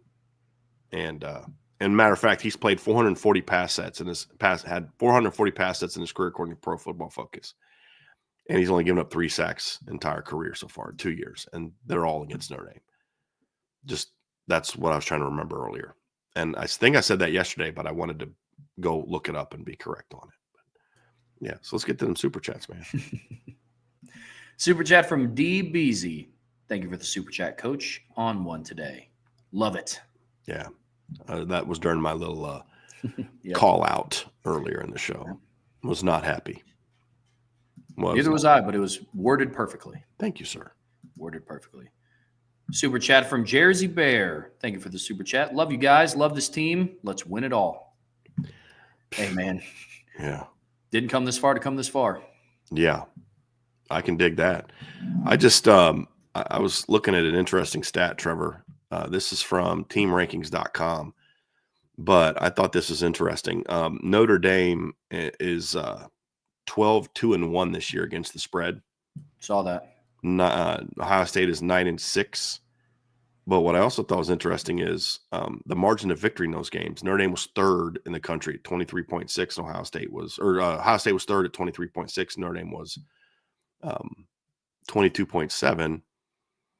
But here's one: the average amount of points that the team covers the spread by. Ohio State 3.0, Notre Dame 10.1. I thought that was interesting. You'd probably know what that means a little bit more than I do, but that seems like a good thing. Yeah, it is. I mean, the one thing that I will say in the defense of Ohio State is some of their spreads that they come out with Are stupid. Are nuts. Yeah. Like 9.5 against this, Notre Dame. Right. Super chat from Reese Briner. Thank you, Reese. Klatt said on his show today that Notre Dame won't score more than 17 points and that he doesn't know how they'll have any success on first down. Wild take. I'm so tired of talking about Joel Klatt's bad takes about Notre Dame. He's had a bunch of them. He also thought they're going to lose to Indiana, I believe. I believe he also picked them to lose to Penn State. And Army. He did pick them to beat Georgia. And he also picked them to lose to Navy, I believe. Or he had the upset alert was very high. Yeah, it was one of the service schools. Whatever. It's been tough. In the preseason, Joel Klatt was very high on Notre Dame. The second they lost to Northern Illinois, hasn't gotten over it. He emotionally has not gotten over it. The second. He's also a big-time Big Ten guy because that's the network is there. Whatever, it is what it is. Oh, yeah. Joel Klatt's one of my favorite color guys. Mm-hmm. I've in the past have been I've enjoyed listening to his takes on college football, not just Notre Dame related. He's had a lot of takes from dude, are you not doing the same homework you've done in the past? Are you spreading yourself too thin or something? Because you have had some really rough takes this year. And it's not just about Notre Dame, but Notre Dame's been the one where it's been the most egregious. Mm-hmm. Super chat from Tom Connor. Thank you, Tom. Just started listening, and Brian's rant was great. He expressed my feelings exactly. Thank you so much. You're welcome, buddy. I am just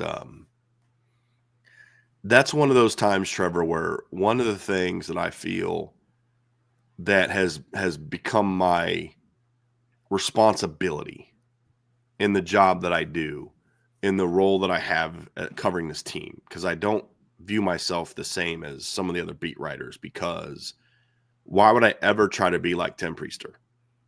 Sure. This is a guy that I grew up watching. I will never be a beat writer like Tim Priester. I'll never be that good. So why try to pretend? I am who I am. I'm a football coach, and I'm going to cover this team that way. But I also feel like now that I'm running my own company, and this Irish Breakdown is mine, right?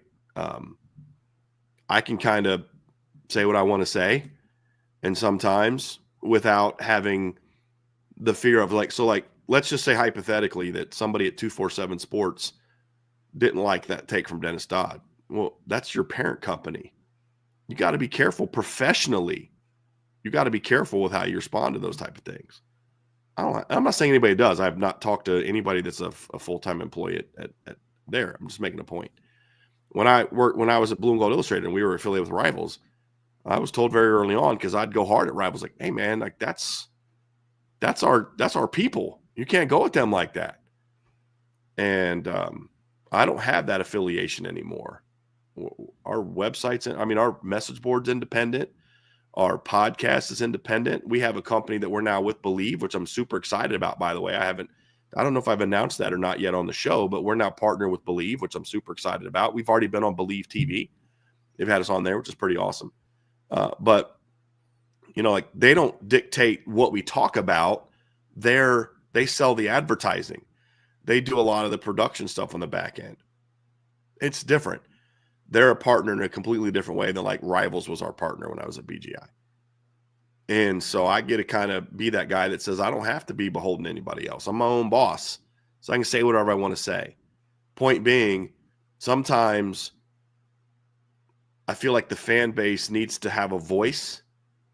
And I've been blessed enough to have the kind of platform where I can amplify my feelings a little bit more than someone who maybe has 100 Twitter followers who has a great comment to make about this, but not as many people see it.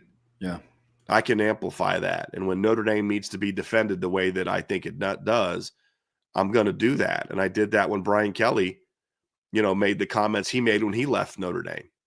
And I did that when Brian Kelly was gone and he came back and started talking about how he wanted to be around championship players and be at a place that basically was going to give him the resources to win.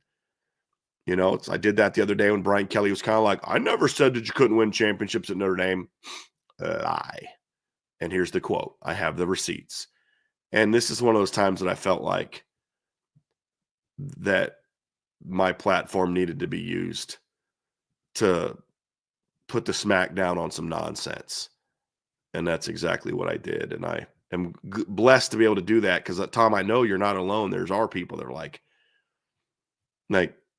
one thing that bothers me is when people are like, well, people at Irish Breakdown, they just repeat whatever Brian says. They're puppets. And I'm like, or maybe they like the show because when they hear me say things, they're like, finally, someone's saying something that I agree with or that I believe. I like that guy because he says what I wish I could say publicly. And I try to use the platform for that. And so I appreciate, Tom, that you feel that way. And hopefully you're not alone because I felt it needed to be said. It needed to be said.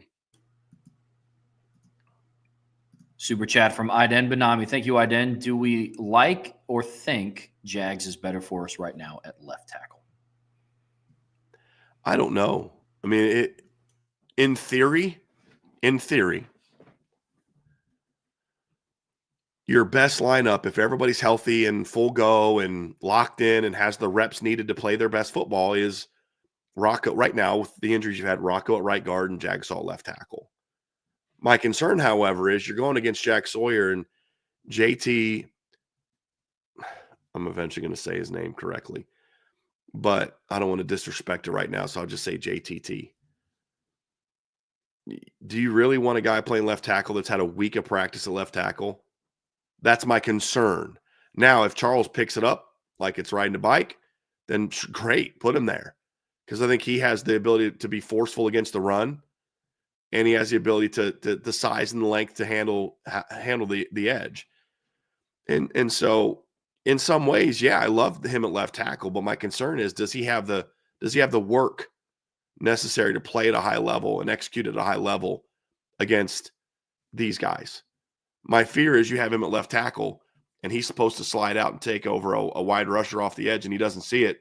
Riley thinks he's supposed to pick it up and cornerback comes from behind and drills Riley Leonard, knocks the ball out. Those things like that are my big concern just because of the lack of work. But if he's comfortable with and he can execute at a high level, I do like that lineup, assuming Rocco's 100%. Because if Rocco looks like he did last week, then I'd rather have Charles at right guard and Tosh at left tackle. But I don't know if that's going to be the case. Yeah, my whole thing with this is, to be honest, my concern with Jagasaw at left tackle doesn't even have anything to do with Charles Jagasaw. It's around the health of Rocco Spindler. That's my biggest concern. But I agree, Brian, that it's, how much practice time have you gotten? And you're asking him to go and step in and block JT Tuimoloau. So I'm with you there.